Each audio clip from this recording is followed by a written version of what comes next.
Hey guys, welcome back to Resistance Chicks. We are your hosts, Leah and Michelle. Today is the 21st of February, 2018.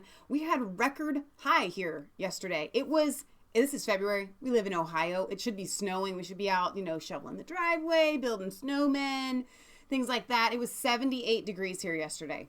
78 degrees. So if y'all want to argue about weather manipulation, y'all go on ahead. So we have a couple of big topics that we want to cover today. Billy Graham died. And the fact that the left is using Alex Jones calls them the Fantastic Four. They're using these cherry-picked students who happen to have an interest in acting. Who also happen to be racially diverse. And they're putting them out on the forefront everywhere, especially this young man, David Hogg. Now, we did not put his name in the title. Do you want to tell them why? First of all, I need to dispel myths. No, tell them why first. Conspiracies. I'm going. Okay, fine. Well, because of the conspiracy going around. Right. There are some lies flooding around. And anything that has to do with David Hogg in the titles is being taken off of social media, being everywhere. Taken off of YouTube and Twitter Twitter's Twitter shutdown, Twitter lockdown, Twitter lockdown was trending on Twitter because people were losing subscribers. Anybody, I don't know if it was just conservatives or people were saying it was because they tweeted out something about David Hogg. You can tell that after Sandy Hook and after the election, there is a concerted war machine, and sometimes they flag things that are wrong, and we have to be very careful about spreading any sort of fake news, even though they spread fake news all the time and nobody cares, nobody shuts them down. Right. They don't lose their Twitter right. or anything like that when they spread fake news. Mm-hmm. He did not graduate from California high school in 2015. He is a student at Stoneman Douglas High School. However, he did start a video blog, and he has been on CBS News, and he is in acting class, and we're going to show you a video where he is definitely being coached on his lines, and we're going to show you how all this comes together in a very leftist Women's March, George Soros funded, Podesta funded, put together, everything that the leftists did to come out after Trump. And what's funny about that is that I'm wondering if some of it isn't Russian orchestrated, because Comrade Michael Moore actually attended one of these gloriously Russian-backed anti-Trump rallies. That's not surprising. At the end, I think Michael Moore could be definitely a Russian spy, for sure. That sounds very plausible to me. So let's talk about David Hogg a little bit. Let me tell you a little bit of his some interesting background. Just say interesting, because here's the thing. We don't, I want to jump right into it.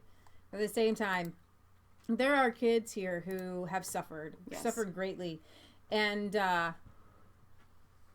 do not condone the use of CNN and the mainstream media just parading them around. They're going from interview to interview to interview, and they're not being interviewed about their friends. They're not being interviewed about the people that they lost. They're being interviewed about gun control. And that's, to me, one of the most disturbing parts of this whole thing. I want to know about your friends that died. I want to know what kind of beautiful people they were. I want to know what their interests were. I want to know the story of you sharing some sort of toy or maybe fighting over it in preschool or whatever. What are your memories that you have of these amazing people that lost their lives? And how come we know not what CNN is after? Name, but we don't know the names of the people who died. And that's such a good point. Why is it that David Hogg is on the forefront of everyone's mind, sharing all over Twitter, and yet these were actual valuable lives, that coach that gave his life? Why aren't we hearing these stories? Why isn't that trending? And so they put out this agenda of gun control under the guise of, we care about the lives that were lost. If you really cared about the lives that were lost, why are you not honoring them? I am actually going to go to probably one of my punchlines here because I want you to know that I know, and so that you can know why they're doing this. All right. Here we go. So this Julian Assange finds something bizarre about George Clooney interview amid 2020 hype. Now, there's something very interesting about George Clooney here and Oprah Winfrey and these students. They're starting a march. Yep. And it's called March for Our Lives. Do you notice anything familiar about this? This is the same layout as the Women's March. Yep. This is the Women's March people. This is the George Soros people. Right. Who this is grassroots. They say this is student run. This isn't grassroots. This is, again, AstroTurf. Right. They keep trying to start fires. Do you see what I'm saying? The David Hoggs and these Fantastic Four kids, they're spending all their spare moments creating this website. Oh, yeah. Organizing all these marches. Amazing for high school students to be able to do this. But, they already have a leftist newspaper in their school. The blood isn't dry, but you can buy the t-shirt. Oh, my gosh. March for Our Lives. Wow. They have t-shirts ready to go. These kids didn't do this. These kids didn't get this is the same MO, the same website layout as the Women's March. Can you scroll down so that they can see this? No, I meant up. I'm sorry. Up is down. These are little kids. That's not right. like they're so this is it's if that's not a ploy, and I'm frankly I'm offended that it's boy girl. I mean, why aren't the rest of the 20 other genders that are out there? That does not honor them. Right. Why aren't they depicted there? There should be about 20 of those, and I don't know how you would depict all the other genders, but you should try. I would say I've never seen anything like this, but George Soros does the same thing. It's like they have the same MO, they have the same system, and this is what the kids themselves are taught to be promoting. You have frequently asked questions. I want to organize a march in my community. How can I help? How can I donate? What are the funds for? Can I be a sponsor? It's going to go towards the March for Our Lives March on Washington, D.C. for organizing efforts across the country. Mm-hmm. March on D.C. Where can I purchase t-shirts? I would like to interview students. How do I get in touch? They have a mission statement. No more. We can't allow one more child to be shot at school. We can't have one more teacher to make the choice to jump in front of a firing assault rifle. Okay, pause right there. So like Leah, I want to just give you guys the punchlines ahead because I've noticed when we watch these other channels, they repeat the same stuff over and over again. So I really don't have a problem doing that because it is worth saying. But it says, we don't want to have another teacher have to make the choice to jump in front of a firing assault rifle to save the lives of children. I would like to insert my own sentence there.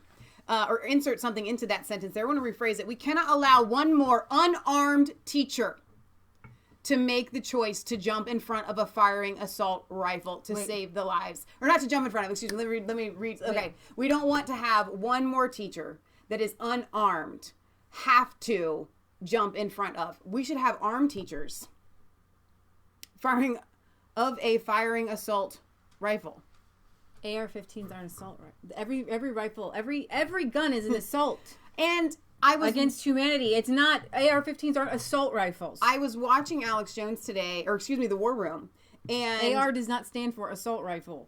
I don't know if Chris Holman is here with us, but I forget the phrase that he used to call, but that sleeve that is on the barrel of an AR-15, adding that modification to a weapon is something that can turn it into the classification of an assault rifle. So from what I understand, the things that make a rifle an assault rifle isn't how fast it fires or things like that. They're different modifications that have to do with weight, how scary it looks, because that sleeve that protects the heat of the barrel is the exact same thing as what we would see with a wooden, kind of cover on to protect your hand from the heat of the barrel. I'm gonna give you another because it's scary looking, it gets classified as an assault rifle. Are these kids marching against Planned Parenthood? Because way more babies and way more children are dying from Planned Parenthood every single day. But they don't count, Leah. All right, so I want to get to this barrel shroud. Thank you, Brian. That's what it's called. You've got this March for Lives or whatever. So in Ugly, I'm going to play you just a second so you can see how horrible David Letterman looks today. You met your wife. And excuse me if I get this wrong. David Letterman sits down here with started George Clooney and does this George Clooney interview, right? Setting it up for 2020. And that's Julian Assange saying, interview between Clooney and Letterman is odd. Clooney instantly engages in a series of male dominance displays against Letterman, manhandling and trashing the older man. Then the contained mini documentary of Clooney's parents' home looks like a background piece for a Democrat run. Now, Drudge Report says Clooney 2020. Oh, yes or please no? hang on, though, because I did not hear about this. Leah's bringing this to me. So I'm hearing about this with you guys. Oh my gosh, but you know what? It makes so much sense, and I don't know why I didn't think of it before. Clooney is really great friends with Oprah, so it could be that Oprah isn't even on the agenda. Clooney makes so much sense for the Democratic nominee at this point. If we're just going to start electing actors and things like that, then his family has a political history. We've got Nick Clooney. His family is well known. They have money. They have influence. People trust George Clooney. He recently sold his tequila business for $1 billion. I think it's pronounced tequila. Whatever. Tequila? No, tequila. I don't even know how to say it. say You can't even say it. Tequila. Isn't that a good thing that we don't know how to say Whatever. Anyways, he recently sold his alcohol business for $1 billion. Oh, that poor guy. Sets him up. Now, because he is a billionaire, he can afford to give $500,000 to March for Our Lives. Oh. Then Oprah says to her pal Clooney, hey, I will match your donation for $500,000. How nice would it be to be so rich that giving $500,000 is like you and I giving $20? Maybe more like 100. 100 or even 1,000. Let's say 1,000. Let's say Okay, $1,000. that's a little bit more. I'm giving $1,000. $500,000, $500,000, $500,000. So what are these children? Is Clooney's wife a Muslim? Gary says, isn't she a Muslim? Yes, Amal. Here's the thing. If these kids are running this, tell me the 16-year-olds know what to do with $1 million. $1 billion? You said $500,000. $500,000 plus $500,000 is $1 million. Okay. I was going to say, if they're giving billions, then that's Soros-type funding. They don't think that they have that much, but okay. Soros gives about 500 here and 500 there. Right. Okay. So, yeah, what are they going to do with $1 million? Right. What do you need with $1 million? $1 million. Well, those T-shirts cost money, you know. George and Amal, it's all those signs. I couldn't agree with you more. I am joining forces with you. We'll match your $500,000 donation to March for Our Lives. These inspiring young people, led by George Soros and coached by CNN, remind me of the freedom riders of the 60s who also said we've had enough and our voices will be heard. And I'm just wondering, what about the babies dying every day? I just don't understand. Well, we can cover that too in relation to this story. Who was it that said that Nikolas Cruz was put up for adoption, and if he had been aborted, this never would have happened? Yeah, these leftists, they just don't know when to stop. They don't know when to stop. All right, so David Hogg, the little poster boy for March for Our Lives. You know he didn't come up with this. You know none of these kids came up with this. This was an idea. Maybe it'll just get confused for the March for Life. I know. Really should. He actually, let's see, he went to CNN headquarters in Atlanta, Georgia, sometime before this shooting. And he has himself pictured. I can't make it much bigger. He has himself pictured at a CNN news desk. And here he is with a CNN shirt. And I don't know if you have his... I have several videos up with this young man here. That we Listen, can switch we're over not... to. I don't want... If YouTube takes it down, YouTube takes it down. But to be clear, if they were not using him as this is their prop. Mm-hmm. And I'm sorry for this child. Right. Because he is being used. You can see his Twitter feed. He's already verified on Twitter. All these kids are verified on Twitter. They remind me of just the same four they put together for the Women's March. The redhead, the dark-headed girl, Linda Sarsour. I'm sure they had a black girl in there. Emma Gonzalez and David Hogg, that we're going to show their interview with CNN in a second. They both have been verified by Twitter. Now, Twitter really isn't verifying people anymore, but they have right away instantly verified these kids on Twitter. There's four of them. Patriot Gallery. Let's see if I can get this up. Well, I just had a couple things to say. Did you boast about Rosemary Clooney? I didn't hear you. You said Nick Clooney. I'm sorry. But Rosemary Clooney, then Nick Clooney, then this other Clooney. They're all from Cincinnati. I don't know if I want to boast about that, but I do. I really enjoyed Rosemary Clooney growing up and White Christmas and her singing and things like that. But Nick Clooney was on the Ruth Lyons show forever. And here in Cincinnati in the 60s and 70s. They frequent down in Maysville, Kentucky, which is about an hour, I think, south from here. And so one of our friends' mom, she has family down there, and they go to a restaurant that the Clooneys often frequent, and their helicopter comes in and things like that. So, but his wife being a Muslim, she's a Muslim in name only.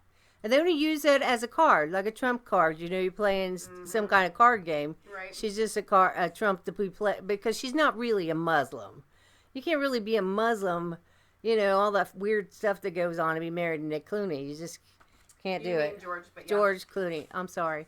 All right, and then it's already up to 98,000 followers. They just keep adding.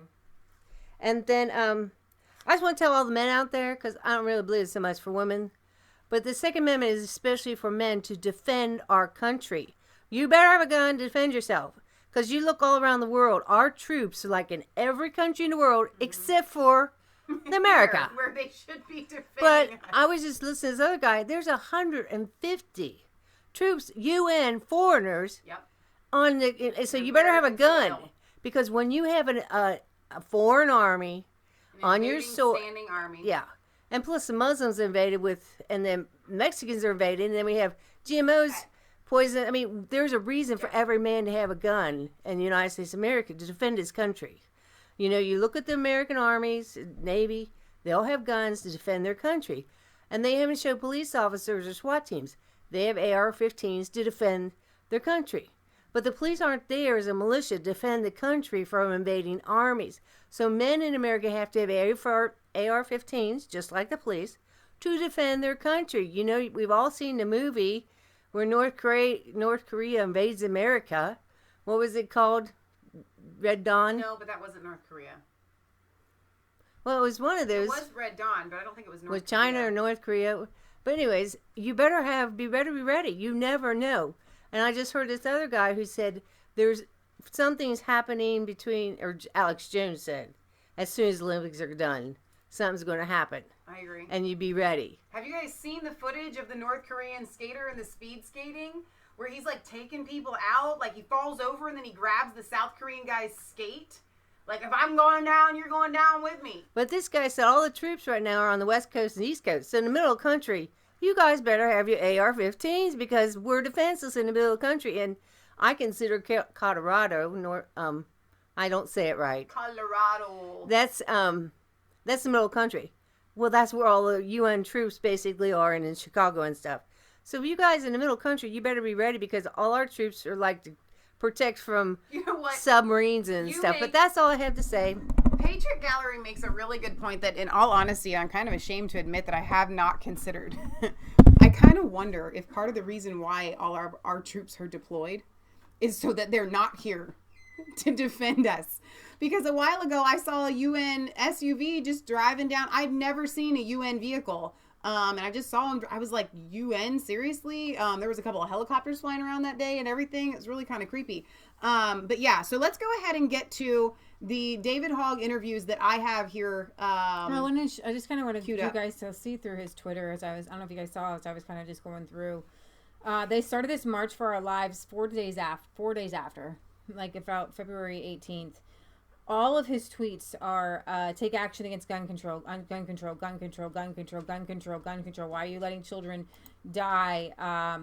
Anything against any conservatives. I mean, this is a Bana Alabed psyop all over again. He's posting videos on why Marines are leaving the NRA. Leave the NRA. The NRA kills children. Marco Rubio, will you give back your $4,500 from the donation from the NRA because the NRA kills children?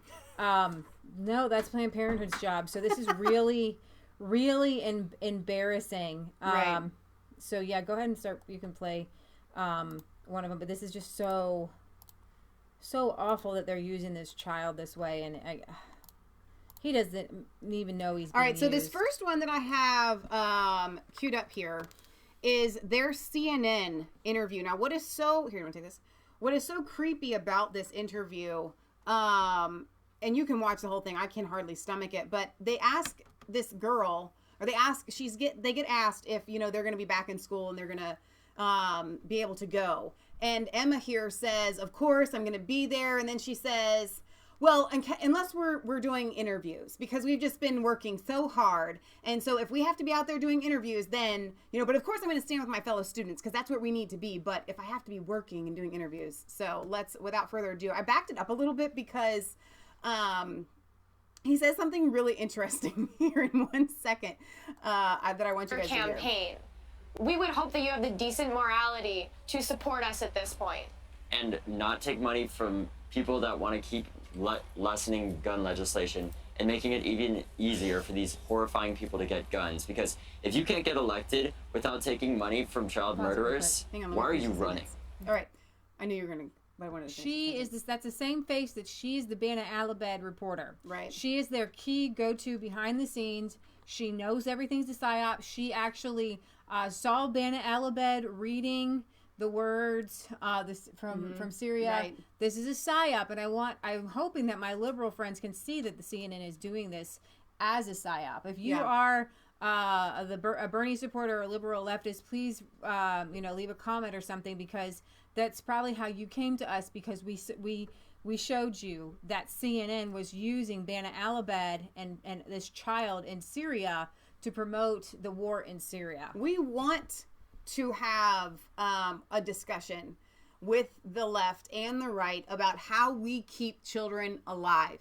Right. Okay? This is not the answer, because taking people's guns away is not what's going to keep children safe. What's going to keep children safe are things like more security, metal detectors, you know, things like that, arming the teachers. Morality. This actually... No, I'm just talking on... Yes, they know the resistance chicks answer, which we'll get to probably at the end and throughout. But I'm just saying basic answers. It's either take everyone's guns away so that there's no good guys to protect from the bad guys, or you just literally stop the bad guys before they get through the door. That's, you know, I mean, seriously, it's as basic as that. But let's get through the end of this. Hey guys, are you going to be able to go back to school this week or next week? Are you going to go back into the building where this happened?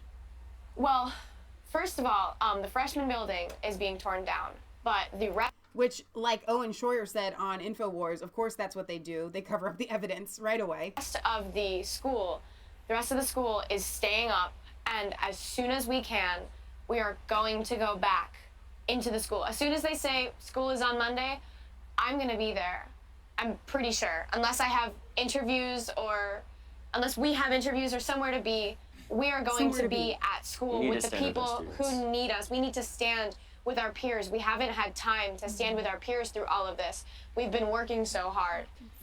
Hey, David, obviously everybody remembers when we first interviewed you on Thursday morning, and you were so plain-spoken and so vocal and so strong. How are you guys doing? All right, so that's the part of that I wanted to show, and I'm going to put this in the description. But now, she just said when we first interviewed, you were so plain-spoken. Why do you think it was so plain-spoken? Do you think it's possible that he practiced what he said beforehand? Let's go straight to that and see. Well, she's bringing that up. Just kind of keep in mind that what she said was, we haven't had time to focus on any of our students or any of our friends, because we've been so busy working, trying to get guns taken away. Like, we're props now. So this video that I'm about to play here has been taken down everywhere. It's really hard to find, but you can see clearly this young man practicing what he is going to say to CNN.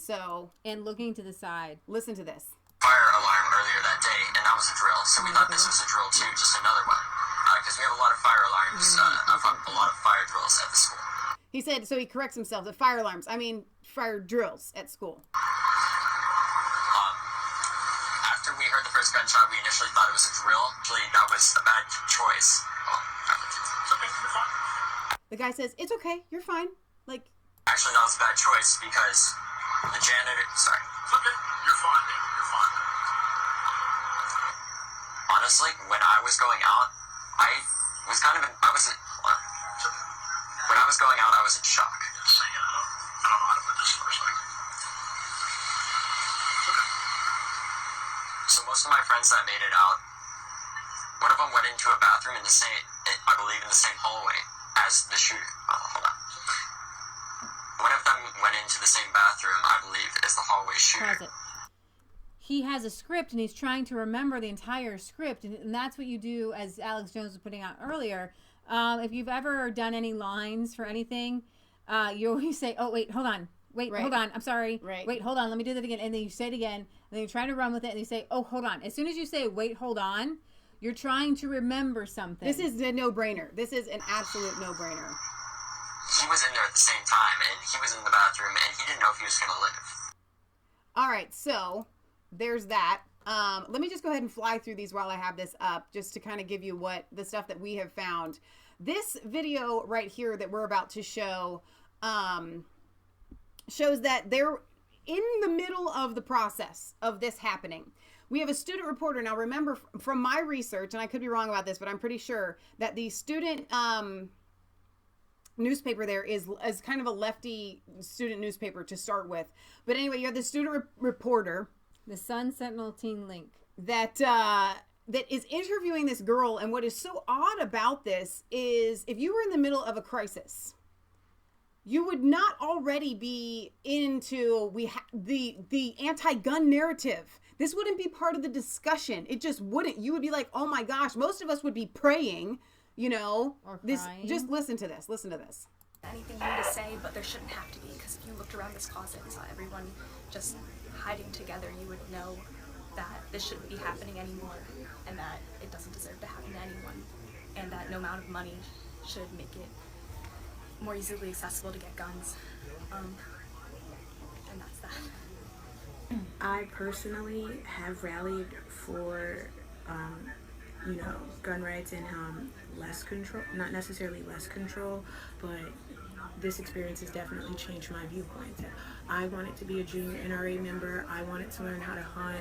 I was always fascinated by guns as a young girl, but this experience was so traumatizing to the point where now I can't even fathom the idea of a gun in my house. I did have plans for my 18th birthday to go to Nexus gun range and learn how to shoot, but at this point, I don't even want to be behind a gun. I don't want to be the person behind a bullet, because I don't want to be the person to point a bullet at someone. And to have the bullet pointed at me, my school, my classmates, my teachers, my mentors, it's definitely eye-opening to the fact that we need more gun control in our country, because for this to happen and for people to be so neutralized to it, I even texted my sisters, shooting at my school, I am safe.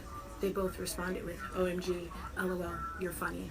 Now that's a problem in society, and it's a bigger problem in America, and it needs to be fixed. And I believe the most definite way to fix it is by changing our laws when it comes to gun ownership. Now I want to break that down a little bit for you guys. Maybe you caught on to the same key points that I did when I was listening to that. One of them being that she says the way to fix that, going into we need to fix the desensitization of people to school shootings, is to take guns out of the hands of everyone. And I'm like, you know what? I think actually the irresponsibility, the immorality, the not having to put your hands in the soil or take responsibility for anything to know how to responsibly handle a weapon, those kinds of things, to respect a weapon, are the things that have led to this. Everything that she was talking about, learning how to shoot a gun responsibly, would actually save her in any sort of incident. And I personally, I don't like guns. I don't either. I've never liked guns. Right. When we go shooting, I am nervous. And I'm always nervous is the right word. Cautious. Yeah, no, it is extremely. For me, it's nervous. Okay. And I don't like having guns That's in the honest. car. And when we're done and everything is emptied and everything's put away, I breathe a sigh of relief. However, I realize that if I'm going to be part of living life, guns are a part of life. guns are a part of living your life unless you have machines and slaves. Right. You need guns to survive. You need guns to protect yourself. You need guns to shoot animals so that you can eat them. Right. Okay? So unless you're like super awesome vegan who can just yield a machete like nobody's business. And I don't know where you're going to get your protein from. And I don't know how you're going to like, how do you get a coyote away from your pack of chickens with like, what are you going to throw rocks at it? It can, here's the thing. We're so desensitized to living and to life in this, and we live in this first world, and we rely so much on grocery stores and other people to do the killing of animals for us. We're happy to go to Chipotle and eat fancy, humanely raised animals, but we want somebody else to kill that animal for us, and we don't have appreciation for our food. We don't have appreciation for life, and we don't have these children, they don't know, unless you've ever taken a life, you're never really going to appreciate life ever. Right. Every person is designed by God to be a part of this food chain and this life cycle. Now, Patriot Gallery wants to add something, but I'm afraid if I don't get this thought out about that interview, I'll lose it. And that's this. She said, I don't ever want to be the person behind the gun to pull the trigger, to point it at someone. So you're telling me that if you own a gun, you are a potential student massacre person? No, because I have to be honest with you. What you just said either means I may be a potential massacre shooter, or because there's no other reason for you to be pointing a gun at someone unless you're trying to protect yourself or you're trying to kill somebody just because you're a murderer and you're a psychopath. So what she said was either I don't want to be a psychopath, which a gun doesn't make you one, or when the rubber meets the road, if that kid was standing there and I had a weapon to protect all of my fellow students, I would not want to be the one behind that gun, pulling the trigger, taking him down. And that's a coward. And does she get behind the wheel of a car?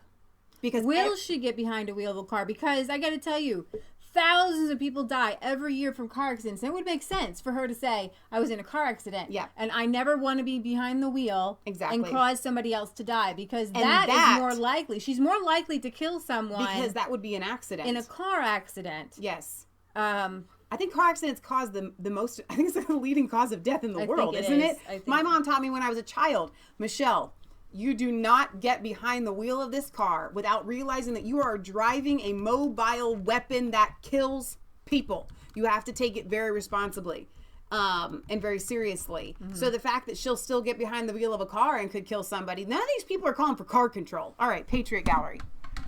I just had 2 points. 1 point, because we get closer and closer to God and the way things should have been done. And if there's the founding fathers, kids will be talking about, oh, my mom, my dad, my brothers and sisters. I'm listening to this girl. She's talking about, oh, my teachers, oh, my fellow students. And she just said something else. My mentors and my counselors. I'm like, that's not a natural, normal life. And a natural, normal life, you're talking about your mother, your father, your brothers or sisters, your aunts, your uncles, your neighbors, your friends. That's normal life of a human being. This is an institutional person who's been exactly. She's been put into an institution, and so the institution, everything. When you go to work every day, you're in an institution. You're no longer living when you're in these institutions. But the second thing is, I've been telling everybody from the beginning, how come people took guns to school in 1950 just to, they learned about guns. They were taught gun safety. But what has happened since then? The Supreme Court said that Christianity and God's laws and the Bible could no longer use in society. But what the Supreme Court did is what the King of England did. The first offense, abuse of power, that the King of England did on the Declaration of Independence, refused to ascend to moral, wholesome, good laws that come from the Bible. That's why we cut off from England, because they wouldn't let us use the Bible. They wouldn't let us use moral laws. They wouldn't let us use Christianity. Yeah. So the Supreme Court basically lied. Yeah. And so ever since then, a flood, like a fire, has been burning through CNN and all these other mass medias. They've been taking down every Christian moral, every Christian thing you can have, 10 Commandments, prayer at school. They've been like a flood and like a fire. And it's because the Supreme Court decision in 1963 took prayer to school. And so why is this happening? Because people aren't moral anymore. We don't have any moral, decent, wholesome laws. And also says on Declaration of Independence, the King of England refused to ascend to wholesome moral laws for the public good. Right. And so we don't have any laws that are wholesome and pure and decent. You see all these people on, I get upset. I'm always telling people on YouTube, please don't use the F-bomb. You're professionals. You don't hear a professional newscaster go around cussing unless they act like the president cussed, then they'll cuss. Right. But professional newscasters don't swear. And so all these people out there, they've become professionals and they got a YouTube channel and they use it to swear. Wait a minute, this is a public arena, arena. Be respectful. You have to respect the public. Swear words are violent. And you can't stand against violence and be violent yourself. Right. That's the Bible. I'm using moral, wholesome laws to tell people don't be violent against your fellow man. When you're using the airways are public airways. Right. They're just not yours. You can't do whatever you want and say whatever you want because it's public airways. You have to be moral and decent and lift up people. Right. Violence, swear words tear people down. But the whole point is because the Supreme Court did that. Now what we need to do is put Christianity and the Bible and the Declaration of Independence. It's also unlimited money. Anybody, Fiat currency. the FBI and CIA, they can print as much as they want. They've got unlimited power. They got unlimited resources because they can print as much as they want and they have as much wealth as they want. You know, they might be poor as you. Oh, they just called the Federal Reserve and say, hey, would you print me up some money, please? And all of a sudden they got more money than you. So the government always beats the people because the people always has to go to the government for money, but the government doesn't have to go to the people to get money. They don't have to tax us for money. They go to the Federal Reserve and say, just print some up. Right. All of a sudden the government has all this wealth and power. That is so wrong. Well, it's called the silent tax, so they definitely are taking the money from you when they print it out. Absolutely. So I wanted to, Mom's totally right on all that. Michelle and I were just talking about all of that today. 32,000 people die a year, 90 a day in car accidents, and 4.4 million people are injured a year. 4.4 million people are injured in a way that would need medical attention in a car accident. But these children aren't saying, make cars safer. We need car control. Right. Right? Because we already have car control. It's called seatbelts. It's called speed limits. It's called laws against drunk driving. Right? So alcohol. Right. So you're allowed to have. We're shaking the camera there. Alcohol is legal and driving is legal. Right. But it's illegal to drink and drive, right? But people still do it and they kill people. Chris Holman left a really good comment and he just said, listen, trying to ban these weapons because of a mass shooter is like trying to ban cars because of drunk driving. Actually, it's a little bit worse than that because I can understand banning cars because of drunk driving because there are so many. Mm-hmm. There are so many. I'm not for it. I'm not, you know what I'm saying? It makes a little bit more sense because it just happens all of the time. And not just drunk driving, but just banning cars because of accidents. Because here's the thing. We said that gun just sitting there won't do anything. And even when you use it, right? Even if you use it properly, you're not going to injure yourself. I mean, you're just not, okay? But cars, their brakes go out. The engine goes out. The tires fall off. You can, and we all learned this when you read your silly driver's ed book, okay? You drive it because it's a defensiveness. You drive defensively, not offensively. Well, guess what? The reason that you have to drive defensively is because you don't have any control. You could be the world's best driver. I'm guessing millions of people that were the best driver in their family died in a car crash because somebody else made a mistake. You know, I was driving several years ago and my engine went out. And I'm going downhill. Yeah. My engine goes out, my brakes goes out, my steering goes out, and I don't know what to do because I'm going downhill, right? Ban cars. No, don't ban cars, but seriously, that car will do something. That car could kill you. That car could have killed me. All right, so Mark H. puts a really good point. 11 teenagers die per day while texting, so they need to ban smartphones until you are 21. I love that. There are more children, there are more people in general dying from having their smartphones. Now, here's the thing, guys. We're libertarians.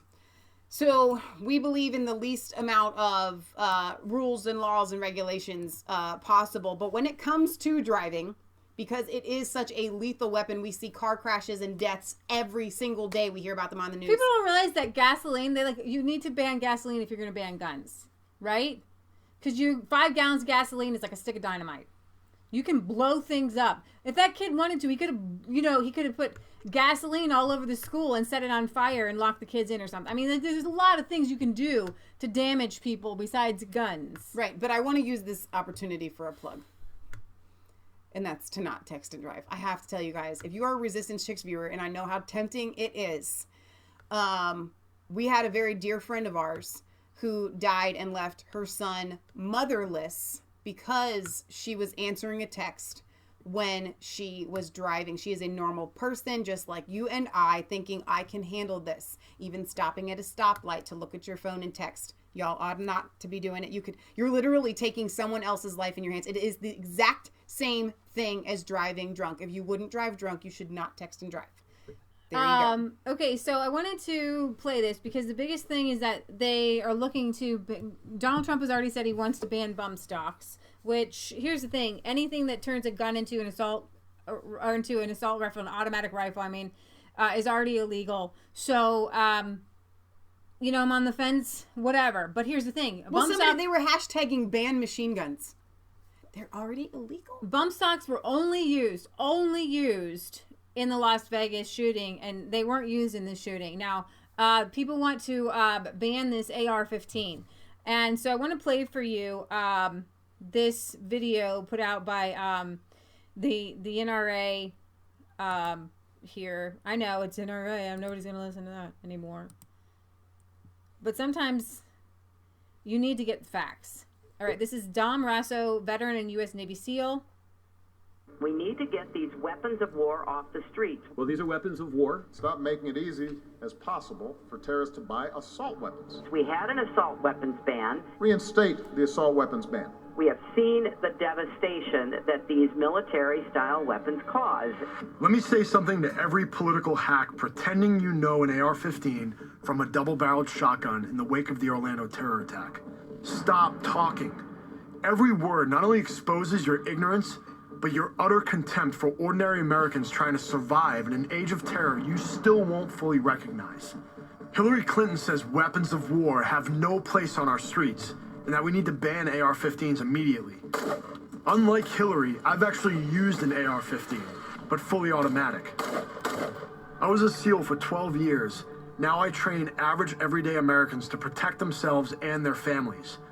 And for the vast majority of people I work with, there is no better firearm to defend their homes against realistic threats than an AR-15 semi-automatic.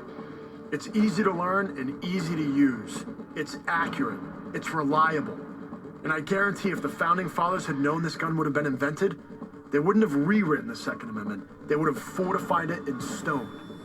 Because they knew the only way for us to stay free was by having whatever guns the bad guys have.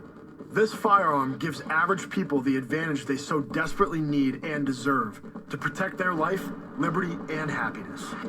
But it isn't just the anti-gun politicians attacking our rights. With every broadcast, the media proves how ignorant and desperate for ratings they truly are. Do we need AR-15s to hunt and kill deer? Do we need them to protect our families? Look, Gretchen is a great broadcaster, and I'm glad she's on the side of freedom on most Second Amendment issues. But the fact of the matter is, she simply does not understand what she's talking about. The Second Amendment has nothing to do with hunting.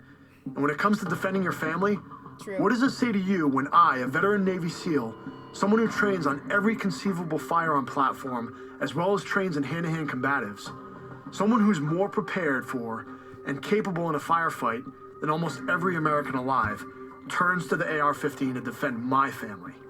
Choosing to defend your home with an AR-15 is a common sense choice that tens of millions of Americans are making.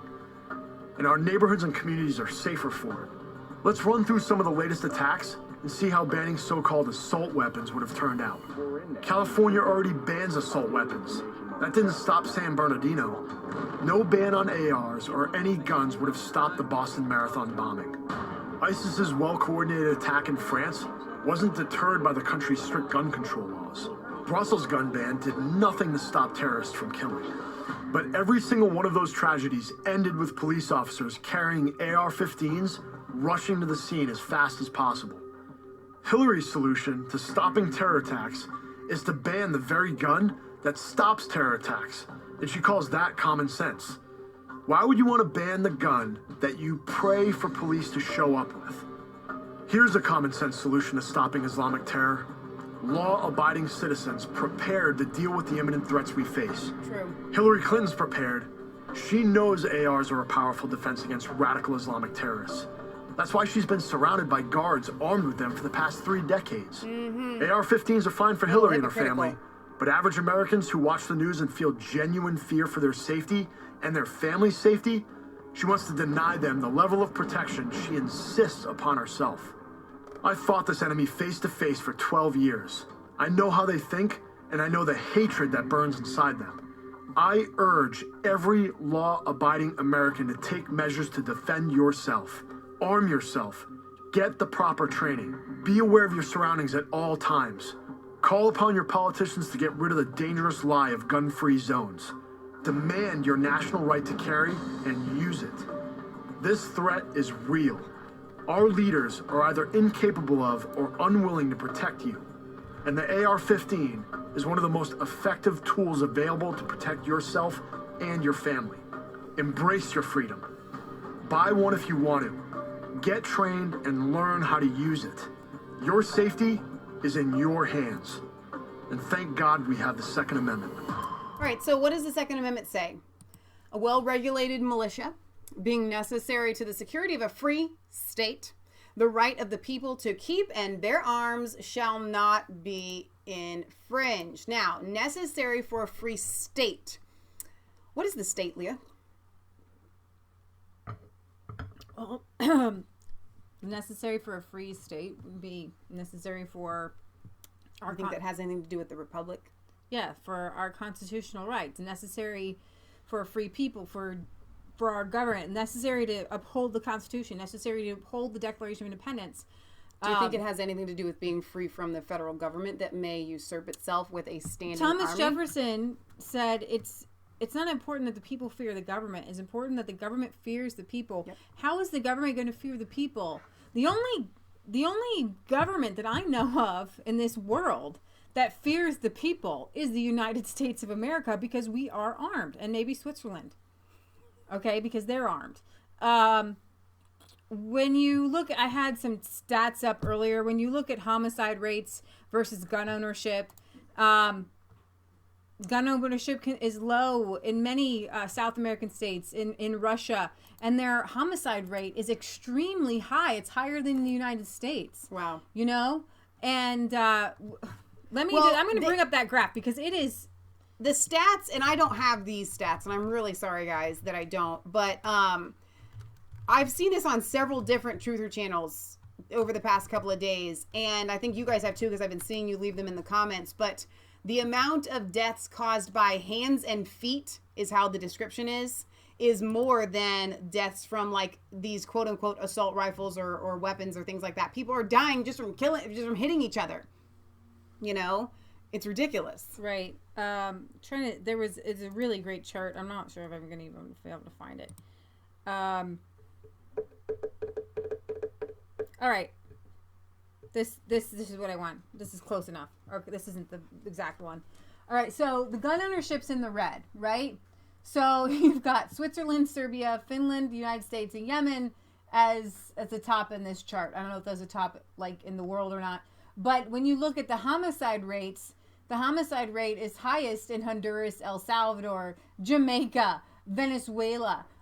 There's actually other charts that show, like, Russia, really high homicide rate. There's actually some charts that actually look differently. You can do anything with charts, by the way. Make them say anything you want to say. Just put it down to, like, small percentages. Right. But my point is, compared to the gun ownership, compared to the homicide rate in the United States, we have such a high gun ownership rate, but comparatively, we have a low homicide rate comparatively to our gun ownership. Right. And to be honest, guys, if we throw out the inner city gang violence, Yeah. Our homicide rate from guns goes down extreme, and we don't talk about the suicide rate. No. But people who are going to commit suicide, they don't need a gun. Right. There's like 500 ways to commit suicide that anybody can do, right?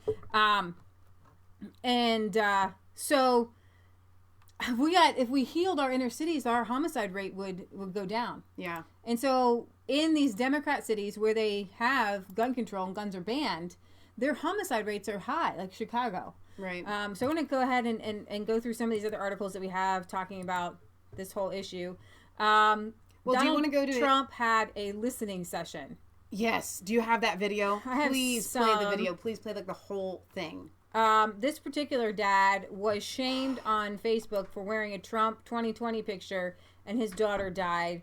He met with Donald Trump at this listening session, and I'm going to go ahead and play his moment with Trump here. If you have something to say, Patriot Gala, you have to say it now because this is 5 minutes long. Oh, just when you're when they do these gun statistics, it has to be fair. Like Germany's about like the size of Texas or something. And so you can't compare the United States of America with Germany. You could compare Germany with Texas. And then see how many gun deaths are in Germany, how many gun deaths are in Texas. And so when they say United States is like 11th, well, if you take each state, most of those states are at the very bottom of the number. There's just like Illinois or Massachusetts or Maryland that are very, very, don't forget California. Okay, they might be very, very high, but you can't put them in with the rest of the states. Each state is a little country of its own. Right. So this dad, I'm sorry. Be solution oriented. Thank you, I appreciate it.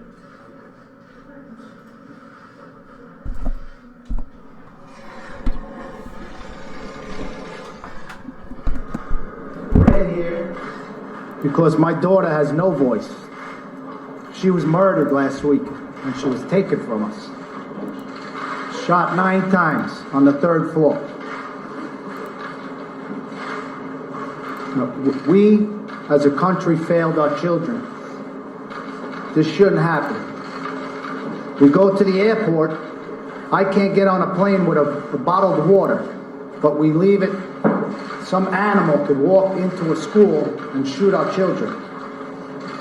It's just not right, and we need to come together as a country and work on what's important, and that's protecting our children in the schools.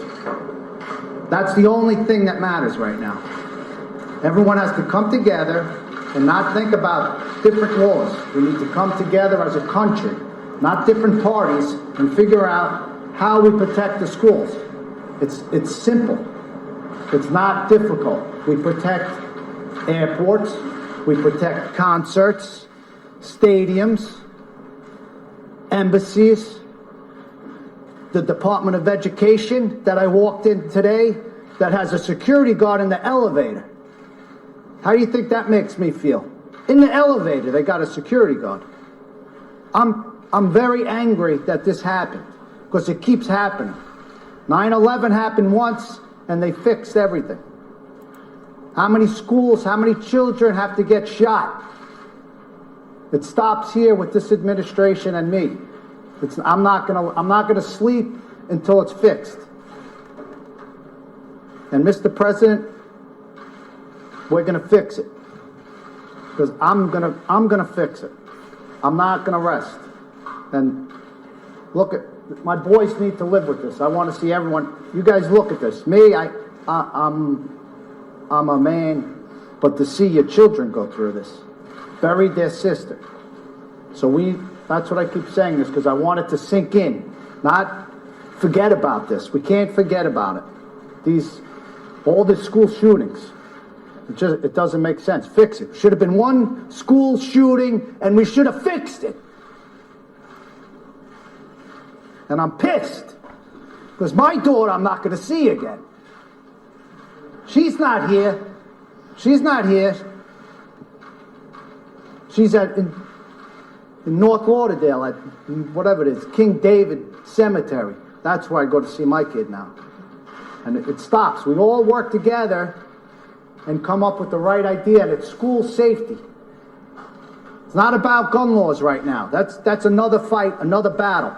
Let's fix the schools, and then you guys can battle it out, whatever you want. But we need our children such a safe. good point here. Monday, tomorrow, whatever day it is. Your kids are going to go to school. You think everyone's kids are safe? I didn't think it was going to happen to me. If I knew that, I would have been at the school every day if I knew it was that dangerous.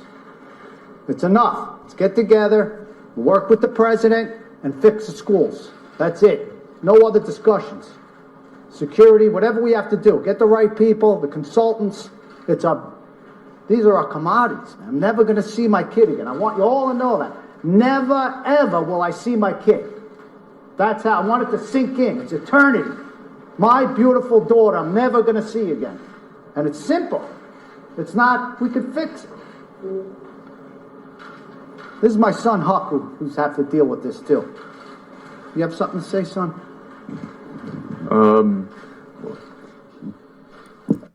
So, here's the thing. That's not a crisis actor, by the way. Yeah. Can you tell the difference?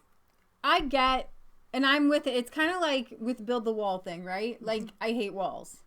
And if you're going to be sending your kids to these war zones, in the inner cities, they already do have metal detectors. And they already do have, you have to put your backpack through a metal detector. They already do have armed security guards and things like that. It's a sad state that you have to do this.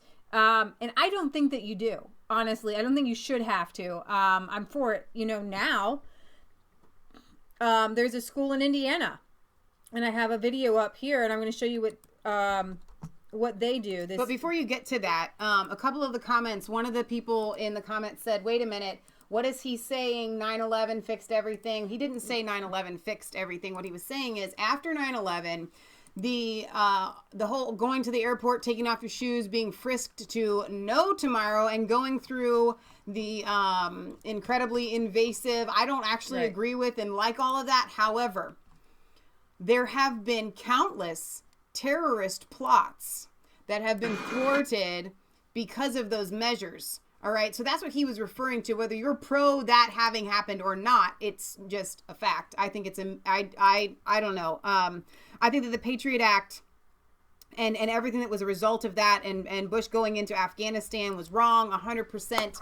I think it was an excuse for a big brother agency. Here's the thing, though. But that's what he was referring to, for those of you that did not understand. In all of this, it's so weird because every incident that we take, you have to identify what's going on. Every single mass murderer has been on a psychotropic drug. Yep. And that was one thing. But we have to take this particular incident and say that the FBI now had 3 times to stop this from happening. They have a March for Our Lives. Well, the FBI was given a tip that this was going to happen in January, and they didn't do anything. January 5th. So why are we talking about guns, and why aren't we talking about the FBI? And the crisis actors, I'm calling them that, they're children who have been coached, are telling President Trump, you shouldn't down the FBI. They're great people, blah, blah, blah. Did you get some tweets for? And, Jim Carrey put out a cartoon that had all of these dead students, bloody, and Trump golfing, and he shoots a golf ball, and the quote says, I'm sorry, I forgot to say 4. 4, the ball's coming. So essentially in this cartoon that Jim Carrey put out for everyone to see, he's blaming Donald Trump. And I don't know the statistics, and you'll have to forgive me on this. But I want to say that the school shootings that happened during Obama's administration, something like 41 in the 40s somewhere. And the not Democrats one time had the did House, they had ever Senate, and they had the president, but they didn't blame President Obama for those shootings, which is very interesting. All right, so here is a Southwest Indiana school who, well, just watch. At Southwestern High School in Indiana, the kids drill. I see they're all running past this red line. What is that? The red line is a security measure, and that's in place because if we stand behind this red line, if there's a shooter at the door, they cannot see the children. And this is something schools can do right now, this red line on the ground. Absolutely. But here they go high-tech too. The classroom doors are bullet resistant. And cameras, so many cameras everywhere. And it's not just school officials watching either. They're connected live with the sheriff's department 10 miles away. Authorities can track an intruder in real time. Every teacher here, you have your own panic button. Yeah, we all wear a fob in case there's a security breach. We can push this button and the entire alarm system goes off in the school. And something else I actually want to show you real quick. When that happens, every classroom has a box like this, also hooked up to the sheriff's department. The teacher can flip help if they actually see the suspect or they're in danger, or they can flip safe if the kids are safe. In 2015, I tested it, playing the intruder. Showing a male subject in a blue suit. If I was a real intruder, I couldn't get into a single classroom. They're all locked. Every last one of them. But the biggest counterattack is yet to come. He's walking towards exit 14. I'm going to launch the hot zone. The school's secret weapon called hot zones. Exploding smoke cannons hidden in the ceiling. Cops can deploy them in an instant. Whoa. There is smoke. It is loud and it's meant to disorient the suspect. I mean, look at this. The smoke is filling the hallway. You can barely even see me. Whoa. The other amazing thing is they're watching the suspect on real-time cameras, so no matter where the suspect goes, they can keep setting off these hot zones so he stays blind. The system is expensive, $400,000, but school officials say that? worth it in this scary new world. Jeff Rawson, NBC News, Shelbyville, Indiana. For those of you that don't know, that's heartbreaking videos appear to show a scorched earth campaign. That's how much it would cost, roughly, to educate 40 students for 1 year. It's less than that. At $10,000 a student. Now, it depends on what part of the country you live in, but it's between $10,000 and $40,000 a year to educate one child. Okay, so we're talking about the cost of 40 extra kids in your school system to put in a system that will last for years and years and years. So the thing that we need to go out. Leah and I are, I'll get her in a second, that Leah and I are trying to say here is that it has nothing to do with school shootings for why they want to do this gun grab. They're not trying to protect these kids, because if they were trying to protect these kids, they would do what this school in Indiana has done. And like that angry father said, after the very first school shooting, this should have been fixed. These things should have been put into place. I have a video that I want to play before we move on topics, but if you have something you want to hit, I'll let Jess sprout. Go ahead. So I want to go over these statistics because these are key. The number of murder victims in the United States in 2016 by the weapon. Now, handguns, about 7,100 people were killed by handguns, and I'm going to take a wild assumption here and say most of those are inner city handgun murders. These are homicides, by the way, murder victims. So 7,100 killed by handguns. Okay. You see that nobody is really talking about, everybody wants to talk about the AR-15. Right. They're not talking about handguns, really. Now, firearms, the type not stated, are about 3,000. Knives or cutting instruments are 1,600. That's right here. So you've got 1,600 people killed by knives, and I'm just, why isn't there a knife outrage? There is in the UK. This is the time of the show where Michelle gets to pull out her Kershaw. And in the UK, you cannot take this around with you. It is banned.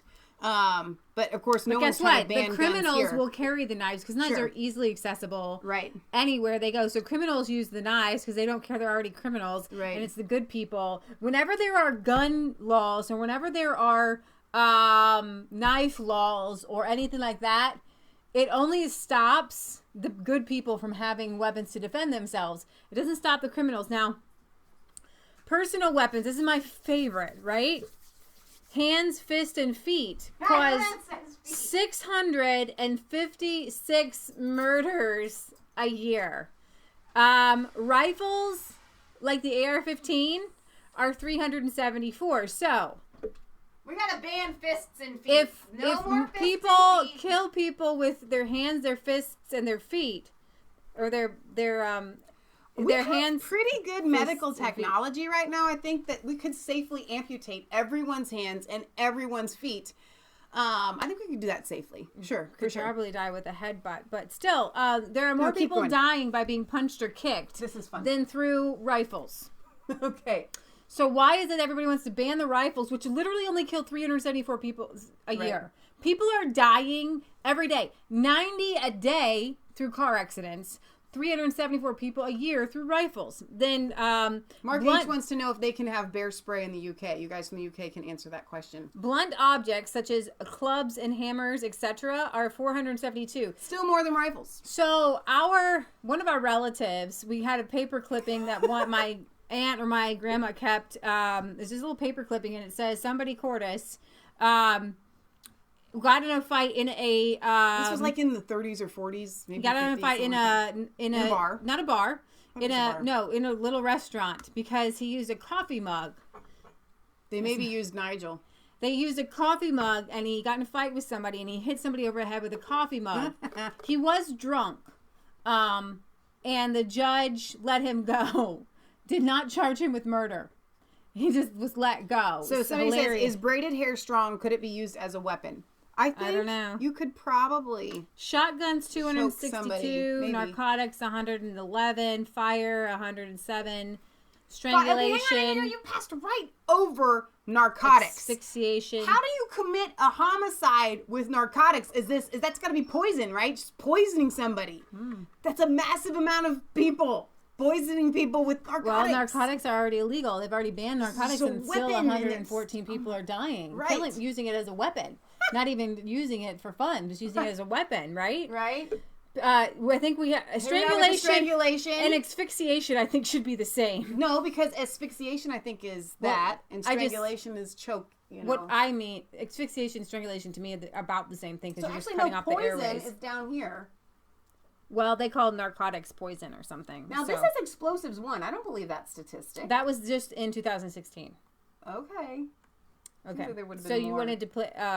Yeah, all right. Wait, we're talking about statistics. Okay. Numbers of deaths for leading causes of death. Heart disease, 633,000 people die a year. Cancer, about 600,000 people die a year. Accidents, just unintentional injuries, are 150,000 a year. Stroke, 140. Alzheimer's, 110. Diabetes, 79. Intentional self-harm is 44. I think we should make suicide illegal and people will just stop. So those top 2 biggest killers, heart disease and cancer, are happening by and large, and this is not just my opinion, this is fact, due to the American lifestyle, the poor food, the chemicals that are being put in the food, things like that, especially with cancer. The chemicals, Monsanto, Roundup, Ready, all of those things, the cancer is coming from, and I want to tell you guys something, you put sunblock on your face so you don't get skin cancer. 90% of the sunblocks out there have cancer-causing agents in them. So you're more likely to get, I don't know, more likely, that I can't confirm, but you can still get cancer, skin cancer, from the actual sunblock itself. Right. So, all right, I do have a video that I want to play from a very sound-minded young man. And I told Leah, she said, yeah, I've seen it. Oh, that's not the right one. I've seen it going around. And I said, well, the reason you've probably seen it going around is because people may take it more seriously because it's a black dude. So tell me where the racism is again. We take this more seriously because it's a black guy than if it was a white guy. So how is that? I mean, maybe that is racist, but it's racist in a good way? I don't know. Just whatever. It's a favoring of the races. It is. All right, so pull that up. His name is Colin. I think that's how you would pronounce it. Colin Noor. Let's hear what he has to say. There are over 300 million guns in this country, with over 300 million people. Some of those people are evil. And evil people are a resourceful bunch who know how to commit evil acts regardless of any laws in place to prevent them from doing so. Yet, we childishly cling to gun control as the only answer to deal with this evil. While our kids go to unprotected schools with unprotected teachers and unprotected classrooms, and then are confused when our kids get slaughtered by evil people who consciously break, or in some cases, pass every law to do it. Laws only matter to the people willing to obey them. Depending on laws to prevent random acts of murder is delusional at best and suicidal at worst. You can't legislate evil. That's the equivalent of holding up a no biting sign in front of a rabid dog and expecting it not to bite you. So instead of wasting time adding more words to our no bite sign, how about we focus on how to stop the evil when it arises? Gun-free zone signs don't keep guns out of schools, especially guns in the hands of mass murderers who aren't fazed by signs telling them they're not supposed to bring guns into schools. But you know what does? Metal detectors. Put metal detectors in our schools. You want to know why they have metal detectors in courthouses, airports, and stadiums? Because it prevents mass murderers from getting guns into these places infinitely better than a sign on a window. And if a mass murderer does try to bring a gun into a school and sets the metal detectors off, guess who should be there ready and willing to stop them? Armed guards. We use armed guards at banks, armed guards at jewelry stores. We use armed guards to protect everything we consider valuable. I can't think of anything more valuable than our kids. There should be surface-to-air missiles in front of our schools as far as I'm concerned. So armed guards shouldn't even be a question. Hell, after Columbine, I think our schools should look damn near like the X-Men Academy. These are our kids, the future of our society. There's nothing more valuable. And in the worst event that somebody gets past all of these things, the last layer of defense against these psychos should be our teachers. Let the teachers be armed if they want to be armed, instead of forcing them to become defenseless human sacrifices that still result in kids dying. Give them the power to fight back so that they can defend the kids you entrusted to protect their minds and bodies in the first place. The sad thing is, you all don't even entertain these options because we don't want evil guns in our schools and metal detectors would be unsightly. No, what it is that you don't want a visual representation of your reality. You just want to be able to continue living in your mental utopia where feeling safe is more important than being safe. Yep. We fooled ourselves into thinking that we have a right to feel safe, and we don't. We do, however, have a right to protect our lives. We are a victim of our success. We fooled ourselves into thinking that we are so progressive and civilized that we've somehow transcended the reach of evil, where virtue signaling and pacifism is more important than survival. The problem is, this threat isn't coming from the outside. There isn't some outside force shooting these schools up. It's our kids, fathers, brothers, cousins, and nephews. But you can't wrap your head around the fact that the threat is already in your house. So the idea of putting up metal detectors, having armed guards, and arming teachers is a constant reminder that no matter how progressive you become, you can't out-progress evil. You are still vulnerable, and there's nothing you can do about it except prepare. You can't march away evil, you can't shame evil away, and you can't talk to it nicely. All you can do is prepare for that moment as best as you can, so that when it rears its ugly head, you're in a position to fight it head on. Or in the case of school shootings, the people we entrust to take care of our kids can fight it head on. That's what guns allow us to do. Two things can be right at once. A gun can be used for good, and a gun can be used for bad. We need to grow up and understand that guns aren't going anywhere, and neither are evil people who do horrible things. So let's stop wasting our energy talking about ineffective gun control and start focusing on ways to actively save lives instead of moving air around the room about gun control. And while we're at it, let's also focus on why we're raising cold-blooded killers, because we've always had guns, but the kids in the past weren't shooting up schools like this. True. That last line right there really hits it. Why now, are kids shooting kids? While in I school? have this up, we know why this kid shot the kids. We know at least a little bit of what was going on in his mind. He was mentally disturbed. He's been called. Police were called to his house 36 times. His mama just died. Everybody knew he was. I have a video actually I want to play. Well, before you get to that, just because I don't want to keep flipping back and forth to this, but I did have this pulled up. This is David Hogg's. This is this poster child that CNN keeps putting out there for this kid. This is his YouTube channel. He has had this channel for a while. I don't know how long, but he's got videos on here from 8 months ago, right here. But look right here on his page now, and this is the related channels section. The top related channel to this young man's channel is CNN. So are you telling, now we have underneath, I don't know who these other people are, but we have Disney Pixar, we have ABC News, and we have The View.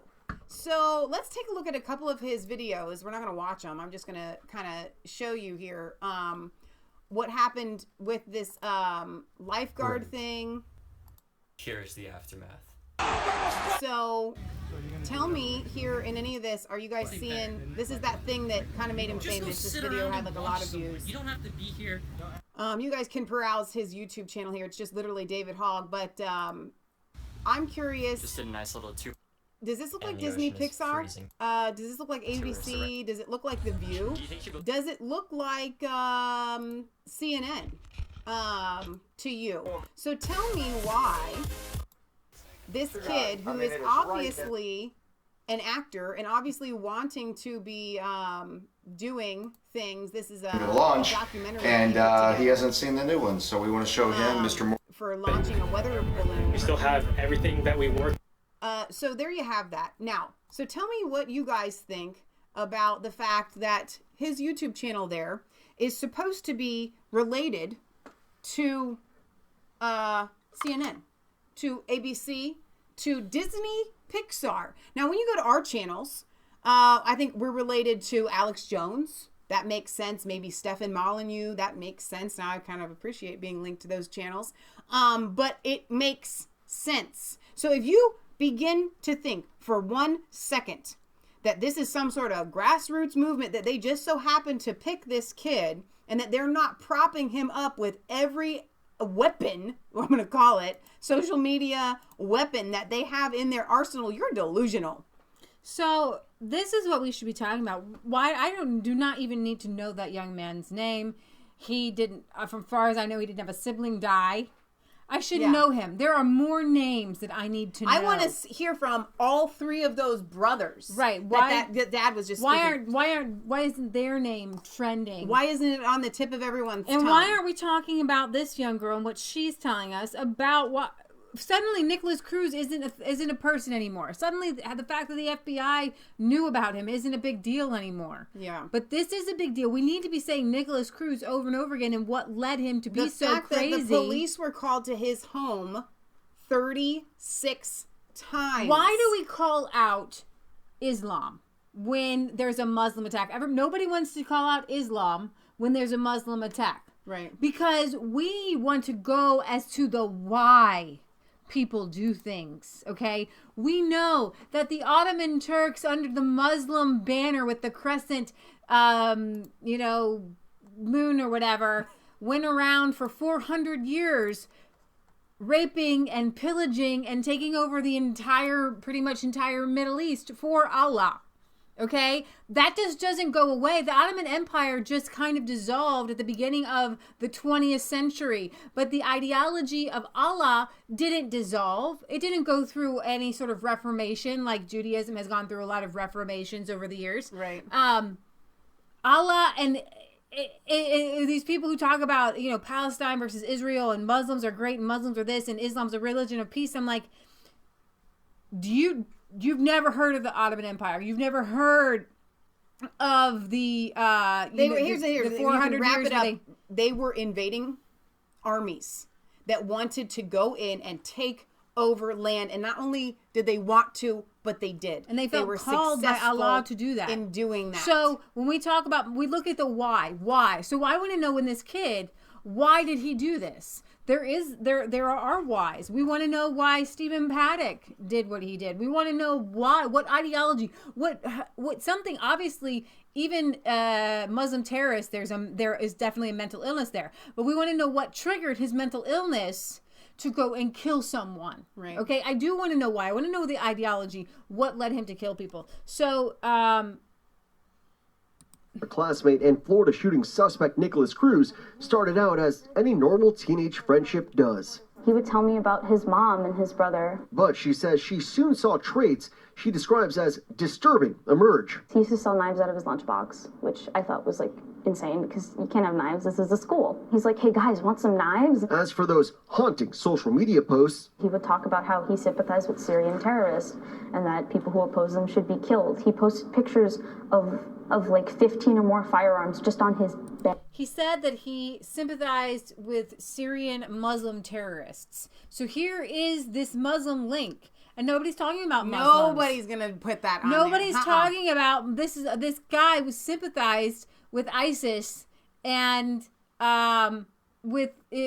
terrorism. Right. He was led by an ideology, but nobody saw. Why aren't we having George Clooney and Oprah, instead of giving $1 million to March for Their Lives? Yeah, March for Lives. Let's do something about this Islam ideology that led him to do this. Right. Dead. Like, this was normal. Like, you could even see a hamper in the background. That's how how ordinary this was to him. He talked about killing our parents, our friends, boyfriends, and girlfriends. Lopez says Cruz would follow her after school. She says she and her friends reported their concerns to school officials multiple times between 2016 and 2017. Broward County Schools has not yet responded to ABC News when asked about her claims. He said he was going to kill people. Specific and people. She went to her teachers. At that point, you don't need a metal detector. You don't need a metal detector. The ball was dropped here so many times, and the fact that they are making this about the school district guns, dropped the ball. The FBI dropped the ball. They should have had this kid in hand under psycho-evaluation, looking at him, asking him questions. I mean, this is a no-brainer, open and shut case. We need to be able to have police follow. You know, they followed Tommy Robinson around. You know what? If you say you're going to kill somebody, you should be followed by police. Gonzalez has asked, have you heard from Blue Guy Nick? Yeah, I've had a couple of emails back and forth from him. Unfortunately, I didn't get to him in time today before we went live this evening. But I'm hoping that we can have him on again. And I've got a couple of questions out to him. I want to know what he thinks about David Hogg and what he thinks about all of this media circus that's going on. So when I hear back from him, I will let you guys know. ABC News has learned that Douglas High School disciplined Cruz 25 times, but he remained on campus. Lopez telling ABC the reason behind this fight, seen in this video allegedly showing Cruz in a white shirt first obtained by ABC affiliate WPLG, was over a girl Cruz briefly dated. He would hit her, he would threaten her family and her friends for talking to other guys. Overnight, a newly released investigators report from the Florida Department of Children and Families, filed just days after that 2016 fight, noted Cruz' behavior changes due to a recent breakup.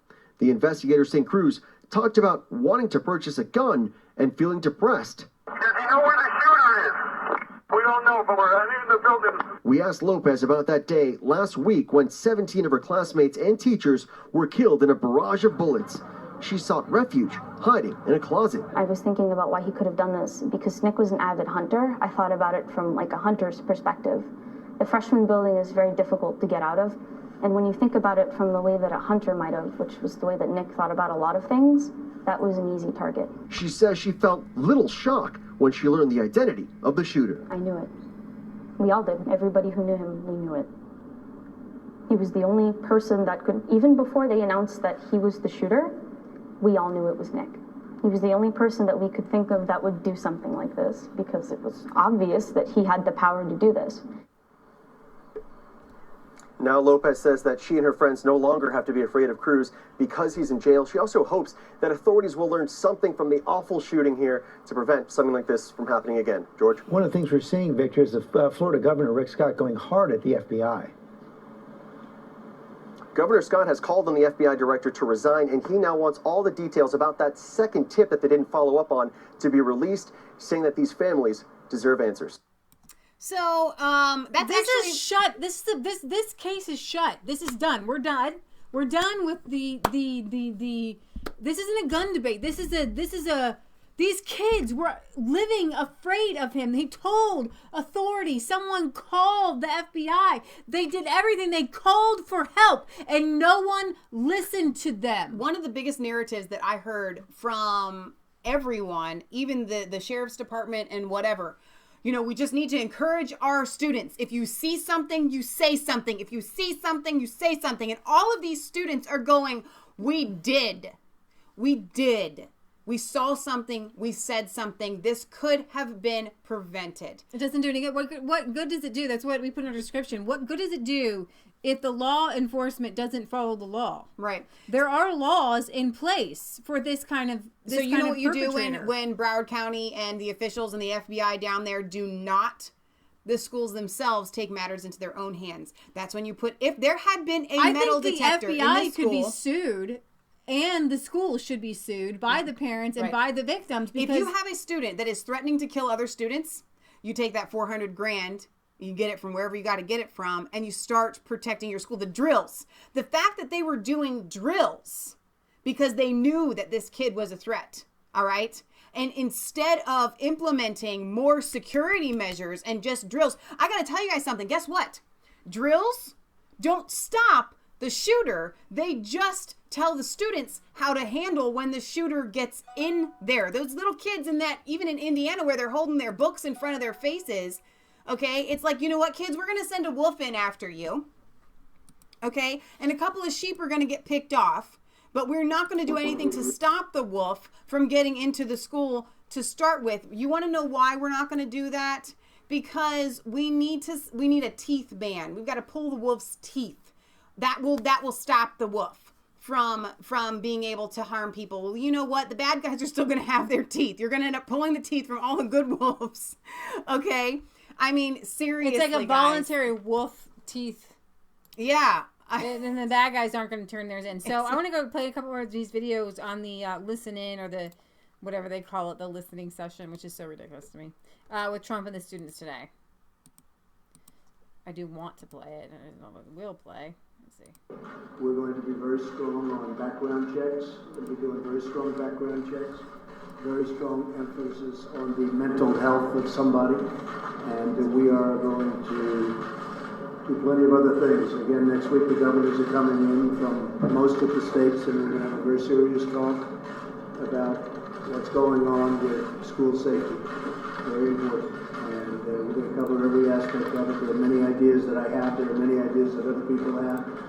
And we're going to pick out the strongest ideas, the most important ideas, the ideas that are going to work, and we're going to get them done. It's not going to be talk like it has been in the past. It's been going on too long, too many instances, and we're going to get it done. So, again, I want to thank you all for being here. And I'd like to hear your story, and I'd also like to, if you have any suggestions in the future, based on this horrible experience that you've gone through, I'd love to have those ideas. I'd love to share with you. All right, and thank you, Mr. President, for having me here. My name is Julia Cordover, and I'm from Stoneman Douglas High School, and I was there during the shooting, and I'm a survivor. And I want you guys all to emphasize the point that I survived. I was lucky enough to come home from school, unlike some of my other classmates and teachers. And it's very scary, and knowing that a lot of people did not have this opportunity to be here still is mind-blowing. And I feel like there is a lot to do, and I really appreciate you hosting me and what you were saying. I'm confident that you'll do the right thing, and I appreciate you looking at the bump stocks yesterday. That means it is definitely a step in the right direction, and I think we can all agree on that. There's definitely a lot more to go, but I am just grateful that I'm here, and we can try to work out something, maybe compromise on some solutions, so this never has to, no child, no person in this world will ever have to go something through so horrific and tragic, and my thoughts and prayers are out to everyone there, so thank you. Hello, my name is Jonathan Blank. I go to Stoneman Douglas, and I was actually in the second classroom that was shot at. In my mind, as a kid, nothing ever that horrible should ever have to happen to you, and you can't even think about it. It doesn't even seem real still. Everything seems fake. I don't even know what's going on. It's just crazy. Everything happening. It's just so tragic. Thank you for everything. You've done a great job, and I like the direction that you're going in. Thank you.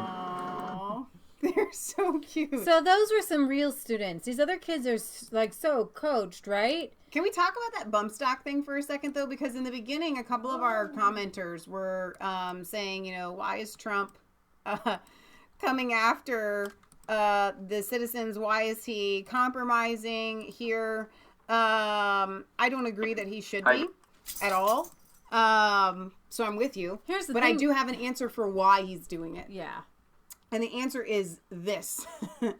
I don't think you guys realize just how close they are to hanging this guy high. If President Trump does not give an inch here, then he will just, I don't even know what they will do. I mean, seriously, I don't think that he has a choice at this point. And here's the thing: a bump stock. If you, it's most not serious even gun needed. It's people not even don't needed. It's not accurate. So if we were talking about compromise, one of the things that Jim Jordan, he said, listen, if we're going to have any sort of gun compromise, we are not going to vote anything through unless they put a reciprocal concealed carry in there, which means, okay, we might give on, let's say, bump stocks. You want to get rid of them? Fine, we'll ban them. However, people who are allowed to conceal carry in Ohio are allowed to take their concealed carry anywhere in the country. I like that.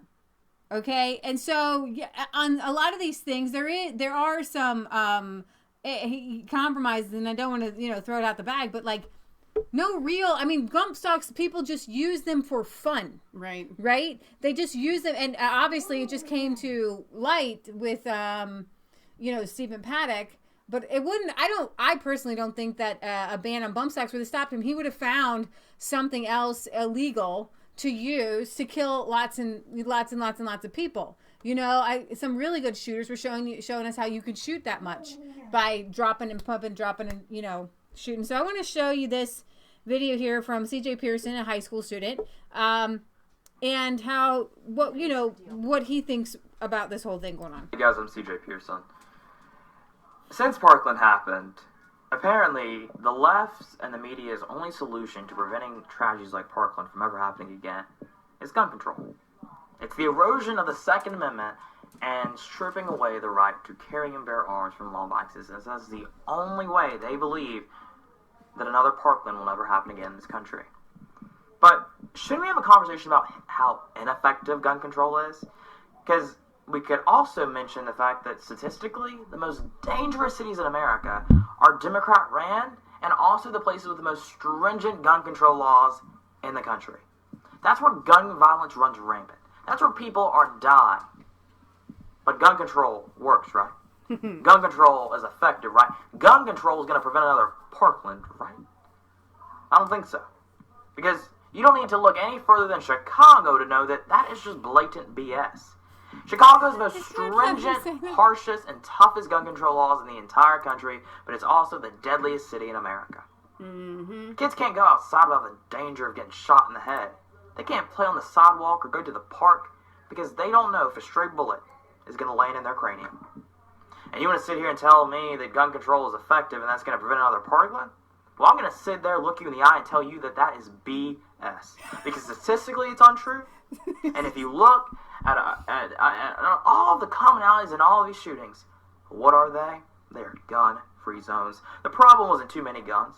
The problem was that the wrong person got their hand on the gun, and the right person wasn't able to carry their gun and make sure that the wrong person who had that gun left the site of that tragedy with a bullet inside of their head. Right. That's a fact. That's a fact. The last thing that I'm ever going to sit here and advocate is that we need to not do anything after Parkland. We need to do something, okay? Students feel way too unsafe now. We need to do something. But what we need to do is something that actually, accomplishes the goal of preventing another Parkland. Gun control doesn't do that. Statistically, it's untrue. Look to Chicago, look to New York. And it's hard to find an argument. So he's absolutely right. Now I want to do a little experiment because I have yet to do this. CJ Pearson, somebody was asking if he was a student at the school. No. Alex Jones has a good rapport with a young man who looks a lot like CJ Pearson that he has had on his show, and he said that he's getting a lot of flack from some of the people in his community for being on Alex Jones, for speaking out. But he also said that he is able to be the voice of a lot of students that are too afraid to speak up, and his friends who don't want to get involved in the media circus. So he says there's something we need to do. Now, again, because guns don't make people kill people, okay? having or owning a gun does not put in your brain, I want to go shoot random people, innocent people. It might if you make an enemy, right? Okay, you know, that's why their gang violence is so high in Chicago. I got a gun, I got an enemy, right? But here's the thing. What is causing children to want to shoot other children in school? Why school? Why the school? The idea isn't to injure the children. The idea is to injure the school. When you go in and you see a church shooting, the idea is to injure church, is to injure Christians. Okay? The kids were angry at the school, at the kids in the school, at the teachers. So watch this. I'm going to see how this turns out. Somebody posted this up. School makes me want to. School makes me feel. School makes me depressed. School makes me suicidal. School makes me, and then there's a meme. School makes me want to smile, to commit, to cry, to run away. So when Google, and I hadn't done that. I hadn't put that in there. I don't have anything pre-programmed. Somebody else put that on Facebook. Yeah. That kids are putting in, school makes me want to run away. School makes me want to cry. School makes me want to, and then we'll see what to commit. What comes after that? I don't know. It didn't say anything. School makes me feel happy, like crud, tired, sad. School makes me suicidal. So school makes me feel depressed. School makes me suicidal. School makes me want to cry. These are what kids are Googling. If we don't solve this, no amount of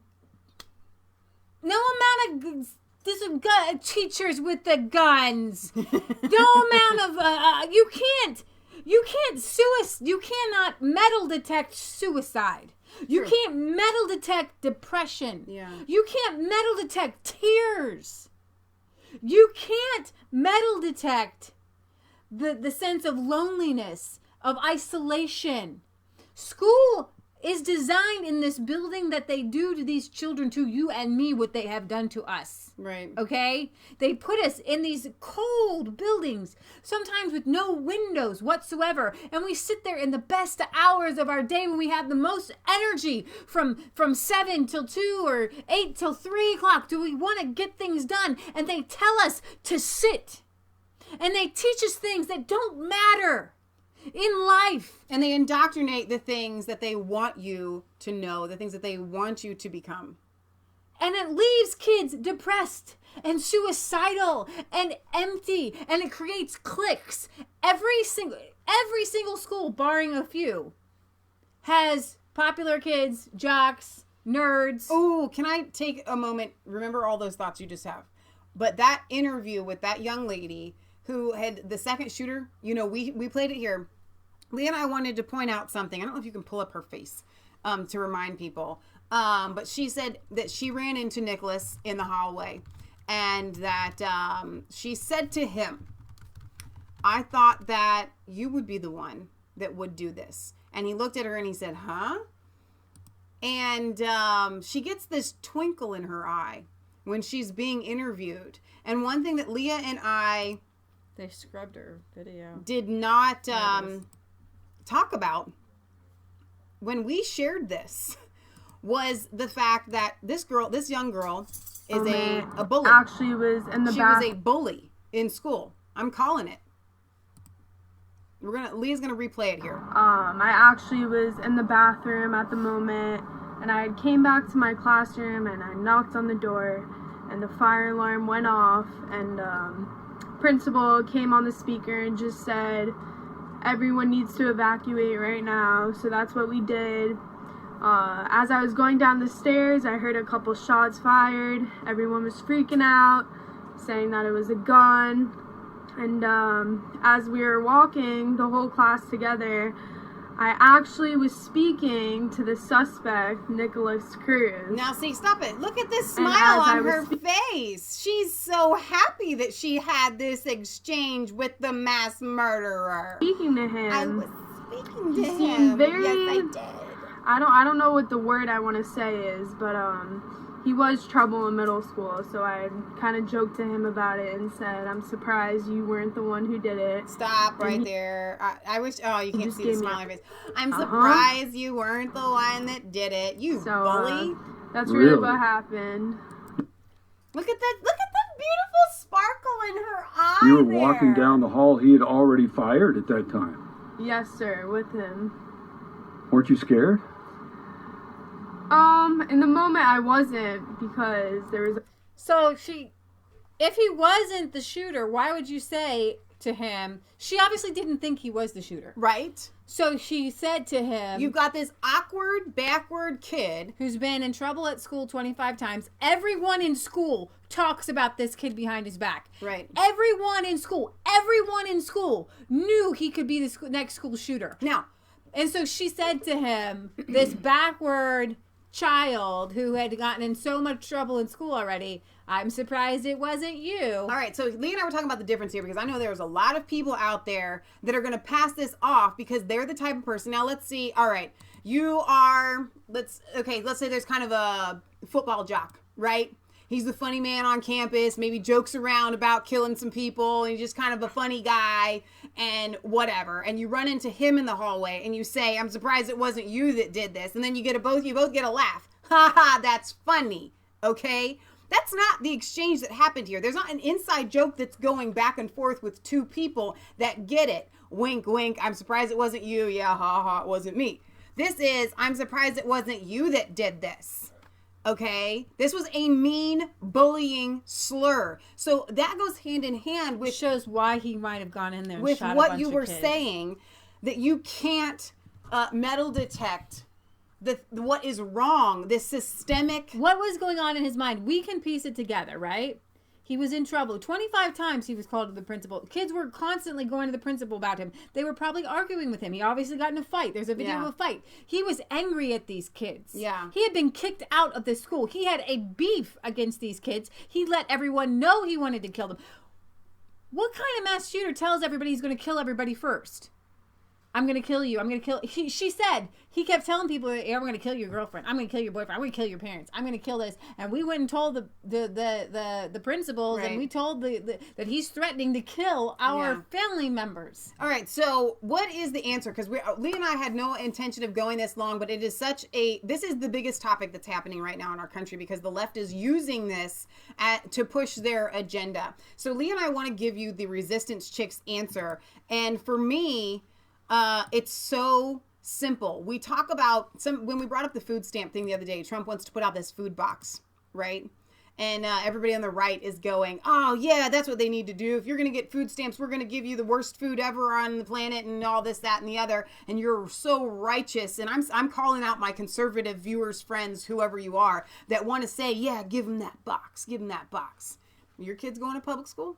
Are you taking 10 to 40 grand a year of public assistance to have your children publicly indoctrinated into these schools?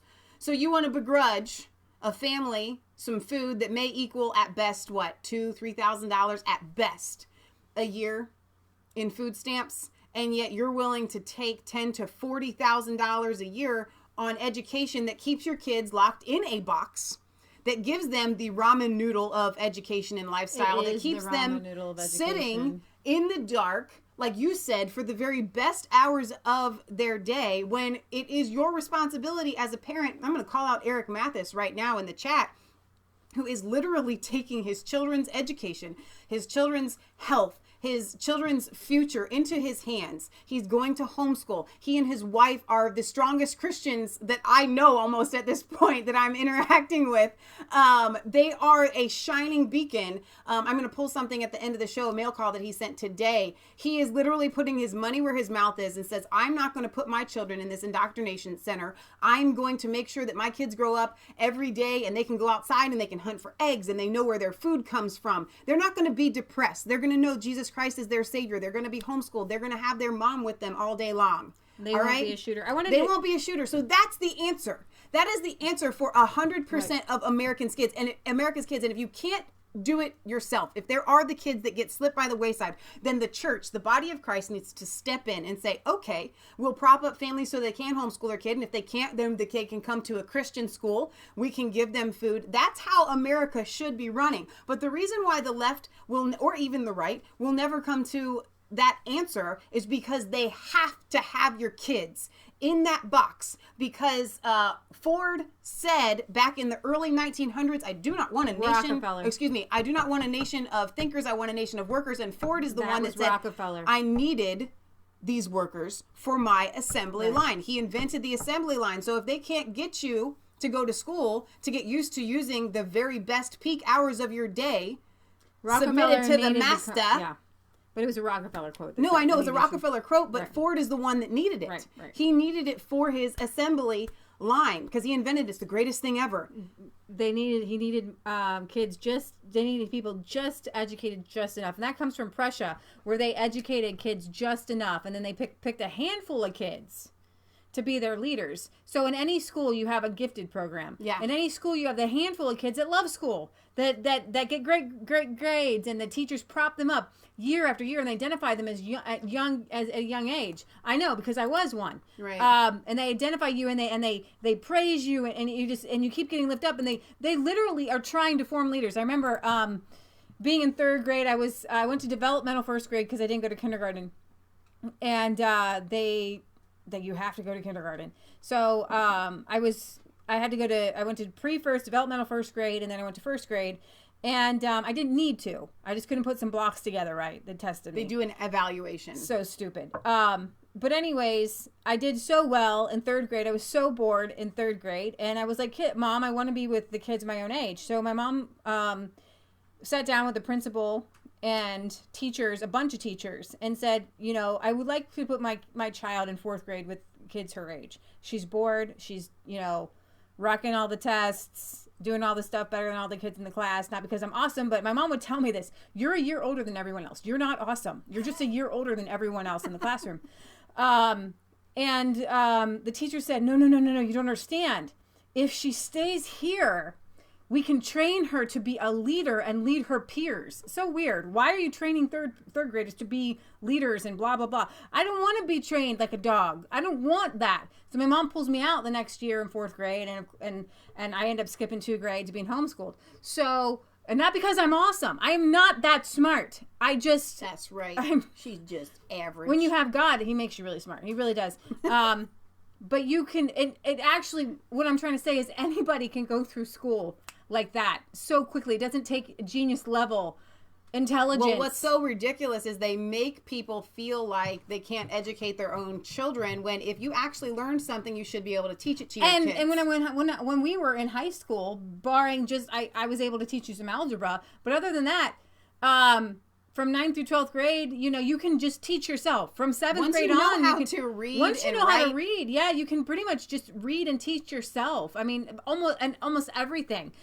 So you don't really need it. I wanted to give just one more fact here, and then we're going to talk about Billy Graham and kind of sum it up. There's a couple more things, but we can do that later. I can take Billy Graham out of the title. We can cover it tomorrow if you want. Well, kind of actually, what's your answer? Okay. It makes sense that way. This photo is Cruz and his brother, his younger brother, actually, holding his adopted mom's ashes. They were both adopted, I believe. I'm not sure. Maybe just he was his half brother. So his mom died in November, and was Linda Cruz gave a caretaker care of her sons to this Roxanne Deschamps. Very interesting tidbit. I'm not sure how all this plays in. She kicks him out for having so many guns. Then she puts Zachary into an involuntary mental institution right after this happens. His brother. And she is petitioning the court for an unknown sum of inheritance that could be anywhere between $800,000 and $1 million that he was set to receive at 22. And so she wants the money because she says she still has to take care of Zachary, who's 18. And so what I'm trying to say is that this kid may have been pushed over the edge by this woman. His mom dies. Maybe this woman doesn't really care. Maybe she's money grabbing. Maybe she wants the $1 million. Wow. And she kicks him out, and he's angry and he's upset. And maybe this what threw him over the edge. I don't know. Maybe Roxanne threw him over the edge. He's a crazy time bomb. Something set him off. Whenever you have a figure of that import, that is that massive coming into play. I mean, like I always like to bring up Murder, She Wrote or Matlock or whatever. I grew up on all that stuff. You have to look at the money. I mean, seriously. This was a child that was mentally unstable, and somehow he's got a figure of almost $1 million attached to him, and you think that someone is not going to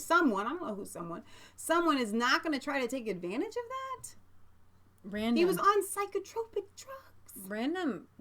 They say that he's like a child in prison right now. He's totally broken. He's sad. He's depressed.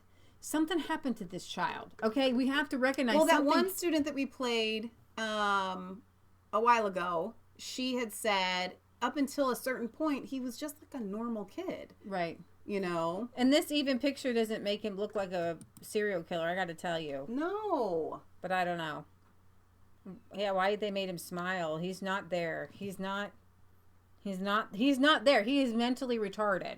Right. Like he is mentally retarded. Like he doesn't fire on all cylinders. Mm-hmm. And so why he wasn't under some sort of mental help, like psychiatric help, who would have been able to sit down and say, hey, are you thinking about shooting somebody? Yeah. Or what's going on in your thoughts today? Right. How are you feeling? Yeah. Why wasn't he in some sort of therapy? I don't know. So I want to go to the Facebook Live feed here. And Terry, who is Eric's beautiful wife, they have triplets that are little toddlers right now. They're absolutely adorable. She says, I can't wait to homeschool my children. I don't want to hand them over to someone else. They are our responsibility. Who better to teach them the things that they need to know than their parents?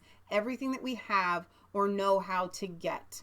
Right. Very well said, Terry. Absolutely. Absolutely. And you can. I just want to encourage people. They get the schools make it out so that parents can't teach your kids. If you've learned something, if you've mastered something, which is what you do when you pass a grade, right, you can teach that to someone else. Right. And God gives parents an anointing to teach children how to do things. All our founding fathers, it was actually the men. Did you know this? The fathers would teach their kids, and this is kind of a random thing, but in my opinion, kids aren't supposed to sit during the best hours of the day. I wish you could find that book from that guy. The founding fathers didn't do that way either. I mean, there were different ways that kids got educated, right?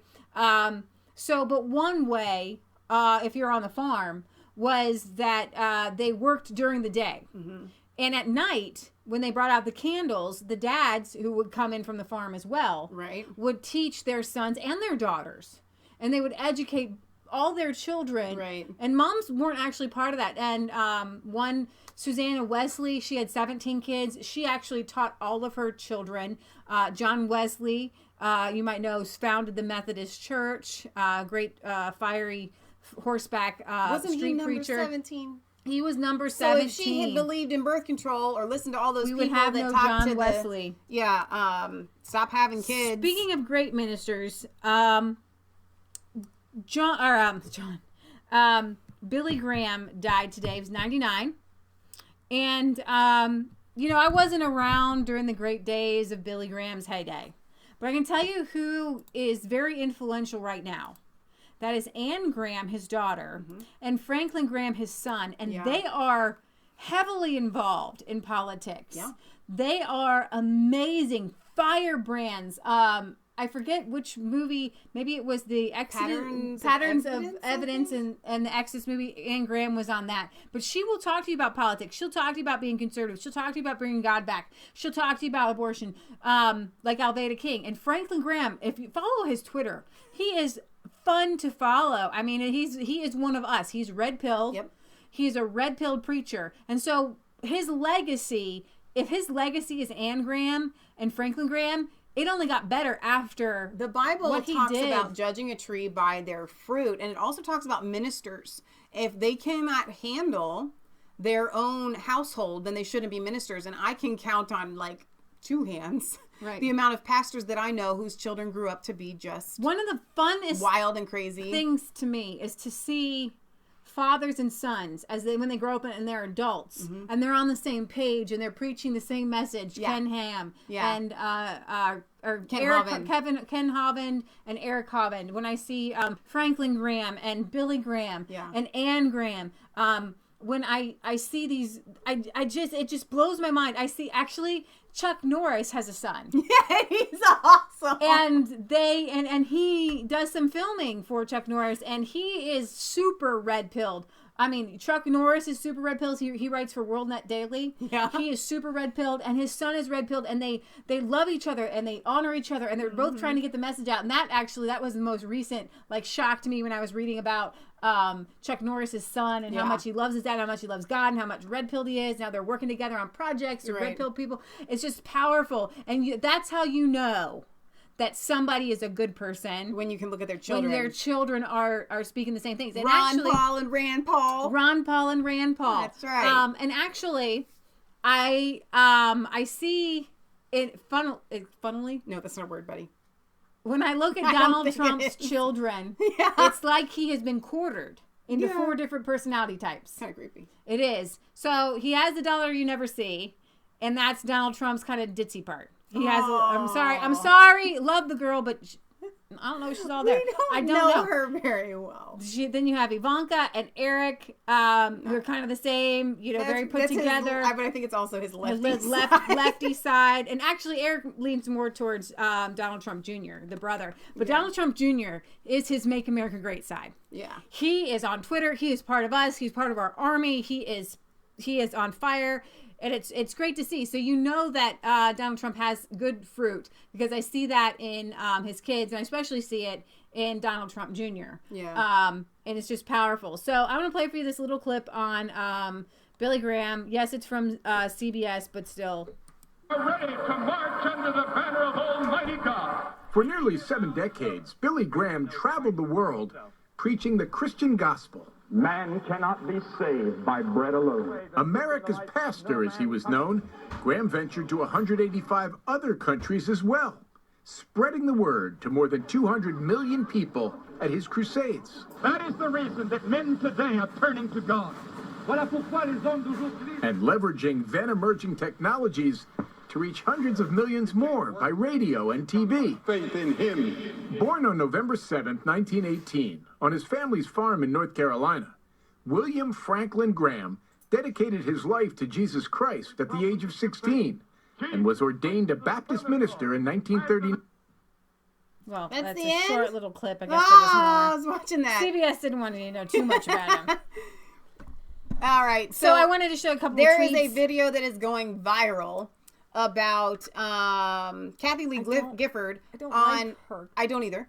On the Megyn Kelly show, who I also don't like, which is why I don't really want to share it, and I don't think we're going to play it. However, I would say this: the amount of people that shared that video show just how far-reaching Billy Graham and his message was. I mean, he met with every single president. So Donald Trump, I want to read a couple things. Donald Trump says, Melania and I join millions of people around the world in mourning the passing of Billy Graham. Our prayers are with his children, grandchildren, great-grandchildren, and all who work closely with Reverend Graham in his lifelong ministry. Melania says, saddened by the loss of evangelist Billy Graham, he led an impactful life, touching so many people with his spiritual teachings. He will be deeply missed. He chose to obey God rather than man and turn the world upside down. That's from Tony Perkins. Even Barack Obama. Billy Graham was a humble servant who prayed for so many and who, with wisdom and grace, gave hope and guidance to generations of Americans. Broken clock, right? Twice a day, baby. And so there's a lot of great things about Franklin Graham or Billy Graham, and even Jesse Jackson came out and said during the Civil Rights Movement, Billy Graham was one of those voices that broke the color barrier. Right. He said there is no white Jesus. There's no white man Jesus. Jesus is Jesus for everybody. Right. So. Well, Jesus was Middle Jesse Eastern, Graham, if even. Anybody wants to really know. Jesse Graham. Even Jesse Jackson, broken clock, right. Twice a day, baby. Jesus is one of those Middle Easterns that you kind of like. That's what I said. I'm like, anybody that thinks that you picture Jesus in these pictures And he looks like a white dude, and I'm like, y'all people know where he was from, right? Yeah, he is from the Middle East. Aramaic. I mean, He seriously. We spoke Hebrew and Aramaic. yeah. But I just wanted to say, when it comes to education, you talk about the founding fathers and men teaching their children. School wasn't like what we have today. When these kids got home and they're done with their chores, they're excited. They're so excited their dad's going to show them love. Yeah. Their mother's going to show them love. I mean, these people poured on love, because when you know the love of God and you share it with your children, you share it with your neighbors, your friends, it's worth coming back for. I mean, we sit here and we actually share love back and forth. Right. If you're going to sit there with your parents and they're going to love you, it says, well, you hate school because there's no love. It's cold. It's bitter. It's nasty. I don't want to do that. It's going to work. I don't want to do this. Time with their parents. And I'm too busy. I got to play my video game. But every subject was about God. Mm-hmm. Science was about God. Math was about God. Geography. Thank you. Around the world. It's all about God. Christopher Columbus is about God. Your people you're learning about is about God. You're learning about Martin Luther King. You're learning about God in everything. And it's so exciting because you know what? God is love. Yeah. And love is exciting to learn. And so then I just want icing on the cake. The reason you do it at nighttime, because if anybody ever had a bad movie to watch right before you went to bed, you're going to have a nightmare. You dwell mostly on what you learn right before you go to bed. And you learn better if you do it right before you go to bed. Yes. And then these kids, they were so excited to impress their parents. There are children 2 and 3 years old who knew chapters and memorized and read chapters of Bibles. You can read at 2 and 3 years old. And they would memorize Bibles because I remember being 2 and 3 years old. You do anything to please your parents. And if you could memorize a chapter of the Bible and go tell your parents, you were really excited. Children were known to be smarter because you are smarter. What makes you dumb is you're treated dumb, and then you act dumb, and you think you're dumb, and then you never go outside of that box. Right. So, in honor of Billy Graham, the Washington Post has an article they tweeted out: divorce, drugs, and drinking, Billy Graham's children and their absent father. But that's not Franklin Graham. That's not Anne Graham. And they put that out on his death? Yeah, hours after he died. There's a feminist girl who said to him, "Have fun in hell, BITCH." So the hatred and the satanic attack against this man is overwhelming.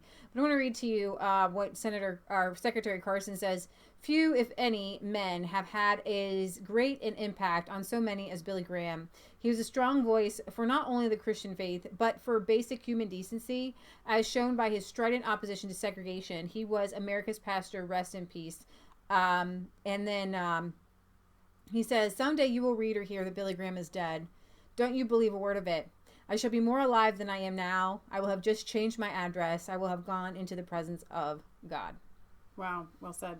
That's a Billy Graham quote. So that's great. Do you want to show the books real quick? And Marlene's cards? Here, start with this one. All right, so Marlene sent a Valentine's card that we just got today in the mail. And then this one from a few days ago. Here, some heart stickers. This is Valentine's. Sorry, it's a little bit late. Valentine's Day is all about love. It's about smiles and hugs and family with some cute little stickers. Thank you, Marlene.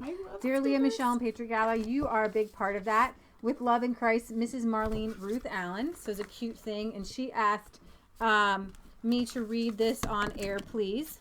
Oh, look at this! Make America Great Again license. Oh, that's awesome! I've never seen that before. Belated New Year's gift. Happy first anniversary to Resistance Chicks. Oh, thank you. I love that. That's fantastic. Oh my goodness.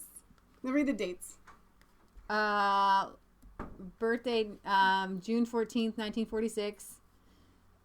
Expires 1/20/2021. And then it has his height and weight and his hair. It's like a little Donald Trump little. That is awesome. So this one we picked up today. Happy Valentine's Day. Cute card there. Dearly Michelle, wishing you a Valentine's Day that is sweeter than a candy heart, cooler than the latest song, and more fun than a roller coaster, just like you. With love, Marlene. So thank you very much for that, Marlene. So You know, Eric adorable. and his wife and his mother Kathy is here as well. Hi, who is Kathy. also, she said that they were red-pilled together. That's fantastic. So we actually do get this from a lot of people who are waking up and starting to do all kinds of changes. And actually, before we started Resistance Chicks, we have a long list of people who are making changes, and it's a legacy that we love to hear. Before Resistance Chicks, it was mostly people who were starting gardening and homeschooling. Mostly people, if you need any help on that, we'll be happy to point you in the right direction. As Eric was like, what kind of chickens should I get?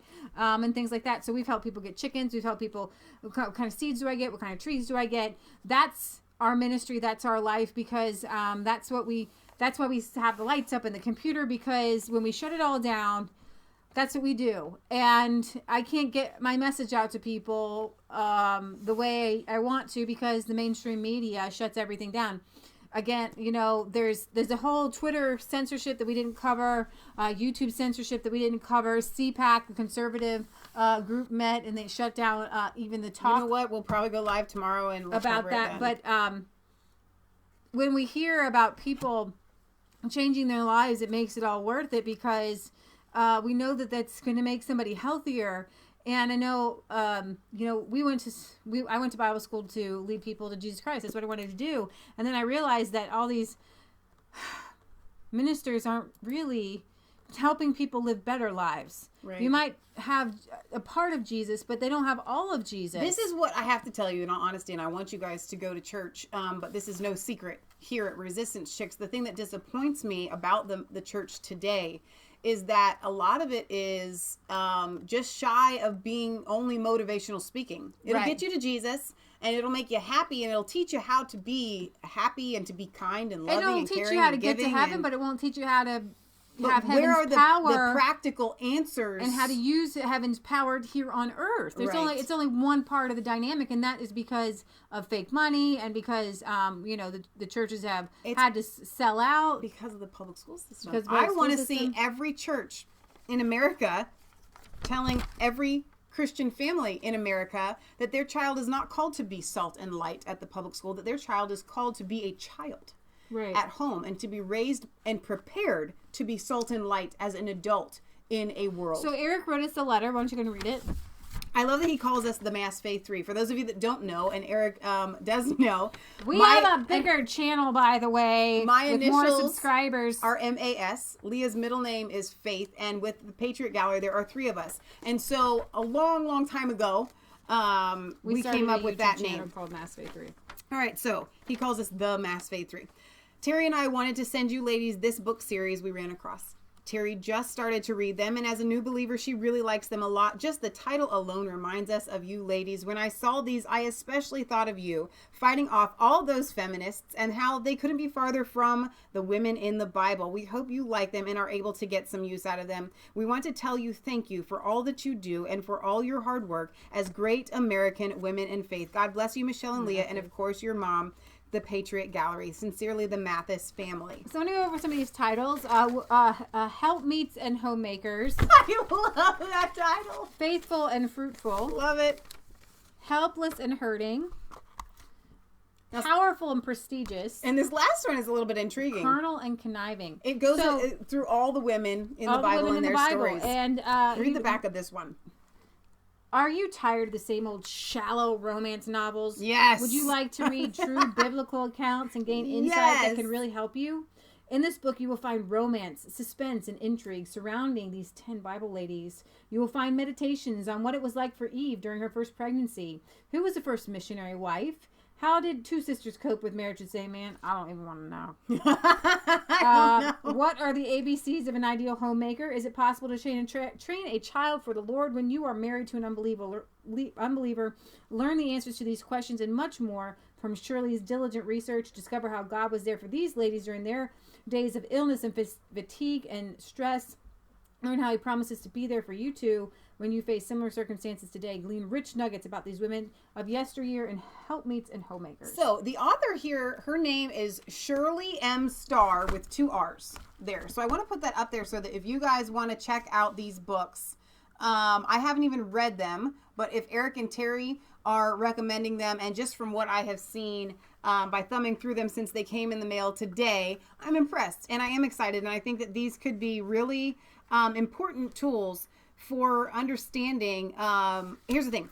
The Bible, I should just have a Bible here. They do on IPP TV.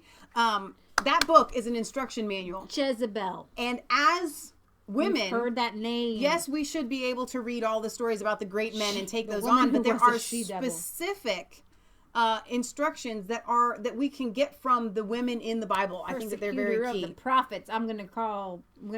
I love that you're going for that one at Jezebel. the end. That's the one Leah's most intrigued about. The carnal and conniving. Zipporah, Yeah. the daughter of Jethro, the priest of Midian, A wife of Moses, by the way, for those of you that did not know, who was a Carmelite woman, meaning she was. I don't know if I'd put her in black. carnal and carnal. I know. I don't know that I would put her there either, but maybe it Maybe goes. we need to read her her definition, how she explains it. I love it. I'm Lot- really, really excited Lot's about this. wife turned back, baby. Thank Yes, you, she did. thank you very much. Faithful and fruitful Rahab for the prophet, this series, or Eric Rahab and the Terry. harlot. Cool. Very exciting. You guys Awesome. are fantastic. Okay, guys. Will Wade has a great video I shared. He put the name up there. Trump, something else. All right, so for those of you that are not subscribed to Will's channel, and we're Cypher News, blessed to have Will in the chat here today. He's a busy man, doesn't always get to make it, but go ahead and subscribe to his channel, Cypher News. He has a little bit of a different take on Donald Trump, so I want you guys to check it out, see what you think. We have no problem with all opinions, but Will does his research, and so I want you guys to go there and subscribe because he's also very entertaining, very genuine. I'm very excited about Eric Matz's new business. He sent us a card. He is doing mobile services, automotive fabricating and welding. And anytime anybody is in business for themselves, yes, I get really excited. I know that a lot of people have problems with insurance and things The like. last one he did is about Jesus. Really, really good. Okay. It's real Christian. Mom Awesome. says the last video that Will did is about Jesus, and it's really good. And I think Jesus would encourage men to be He was a carpenter. their own business people. And this world is very difficult. And so I know that it's difficult. I want to encourage you to get on your knees, because when you do start your own business and you're trying to do things God's way, you have to be really careful, because the devil doesn't want you to. And I'm not going to say that things are going to go wrong. I'm just going to say that if you're following God, things will be okay, but you can't be in the world and out of the world and try to start your own business, because you will fail. Because unless you're totally relying on God, the devil needs you in the system. Okay, he needs you in the system. So make sure you write everything off in your own business. When you start to run your own business, we had Sheila Jackson Lee. We interviewed her. She actually went At to the prison. Red Pill Expo. She went to jail for 3 years. It was for tax evasion, but they made an example out of her, and she goes around to tell people how to, to make the biggest bang for your buck. And as a business owner, as a home business owner, that's how you do it. If you want to not pay Uncle Sam very much. All right, so I have one other order of business I want to get to. Donna Terry is one of our moderators. We know her personally from Big Family Homestead. We were able to go to their house. They have a massive, amazing homesteading YouTube channel. And we were able to meet her there one evening. And she had a huge loss. And she emailed me yesterday just asking for prayer, because her husband has a best friend who just passed away. And she was in tears, and she just really needs prayer, and her husband need prayer. So I want you guys to be lifting them up to the Lord, because it's really, really hard to lose a best friend, especially at a young age, which I would imagine that he was probably pretty young. Now, when I say pretty young, I think that they're in their 60s, but to me, that's really young. You should not die in your 60s, probably. 50s or 60s. But anyway, she sent this to me the other day, and I want to read it. She says, they, being the globalist, will keep sacrificing our children until they get what they want, until they wear us down and we give in.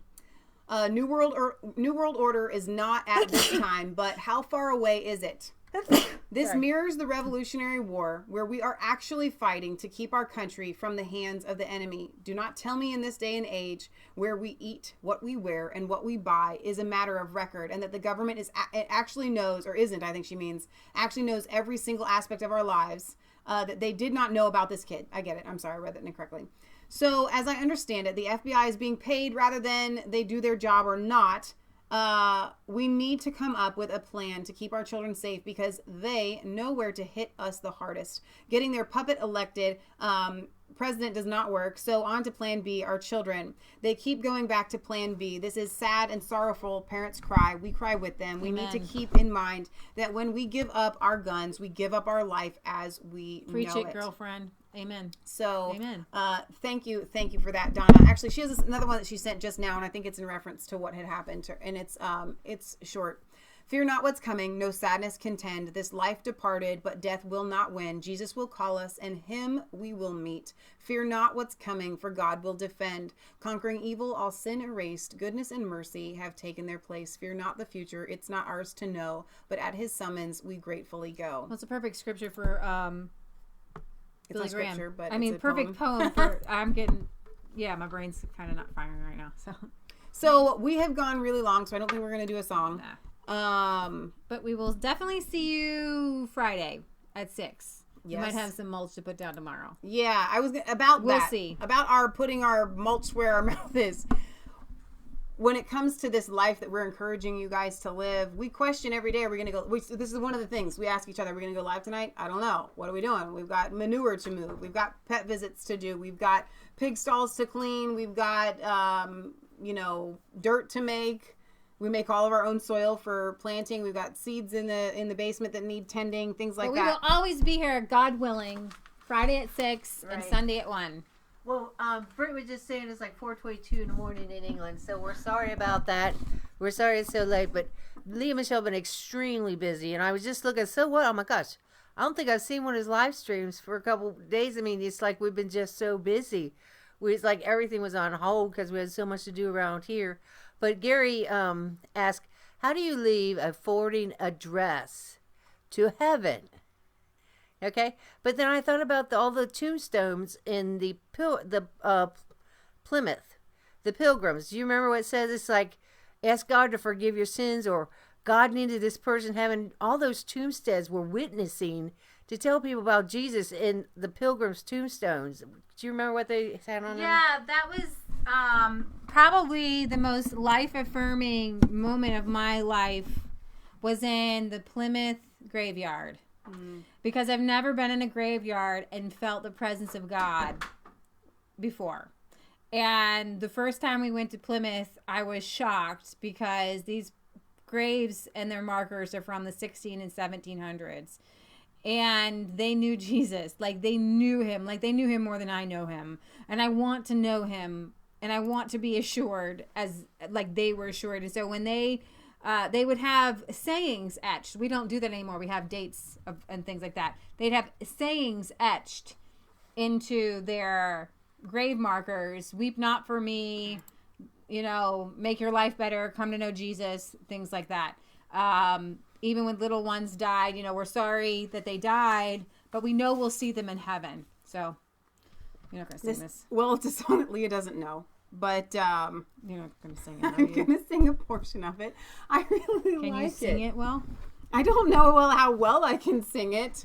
I've actually only heard it a few times. However, to me it seems really fitting with Billy Graham and Donna and what has happened.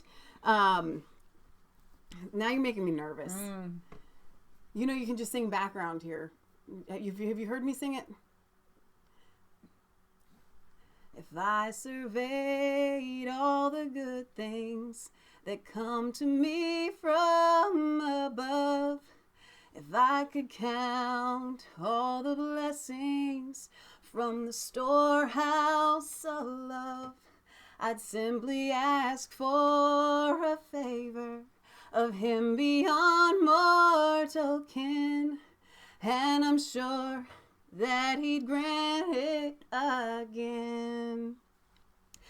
I want to stroll over heaven with you some glad day, when all our troubles and heartaches are vanished away. Then we'll enjoy the beauty where all things are new. I want to stroll over heaven with you. So many places of beauty we long to see here below, but time and treasure have kept us from making plans, as you know. But come the morning of the rapture, together we'll stand anew, while I stroll over heaven with you. I want to stroll over heaven with you some glad day, when all our troubles and heartaches are vanished away. Then we'll enjoy the beauty where all things are new. I want to stroll over heaven with you. Yay, it's beautiful. It's awesome. I've only heard it like twice, so forgive me. But I've heard it several times, but I can't seem to get it. That's the song that came to mind. Here's the thing. It's awesome. When it comes to life and death and everything that we preach here, if you want a forwarding address to heaven, you need Jesus Christ. And that's what it boils down to. I'm praying.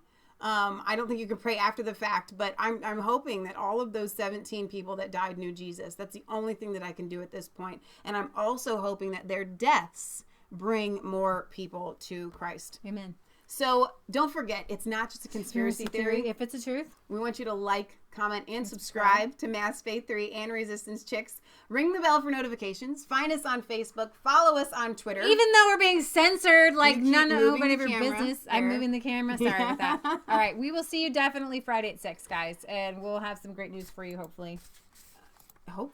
Yeah, that's right. So I actually just contacted again YouTube about the censorship that is happening. I'm calling it a glitch for their mind's Don't sake. forget, you can get 10 days starting on Monday for Revelation movie. You can watch that for Dawn free. of Global Michelle Government. will make sure the link is in here. We have, I don't know if you guys know who John B. Well is.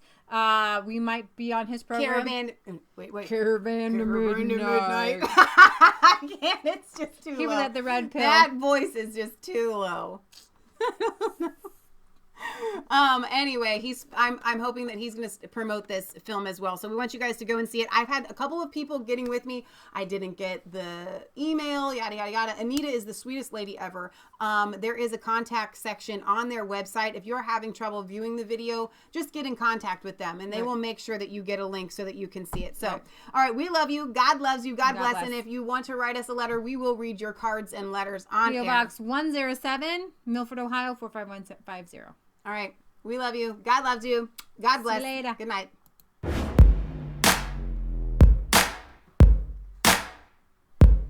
I was cold.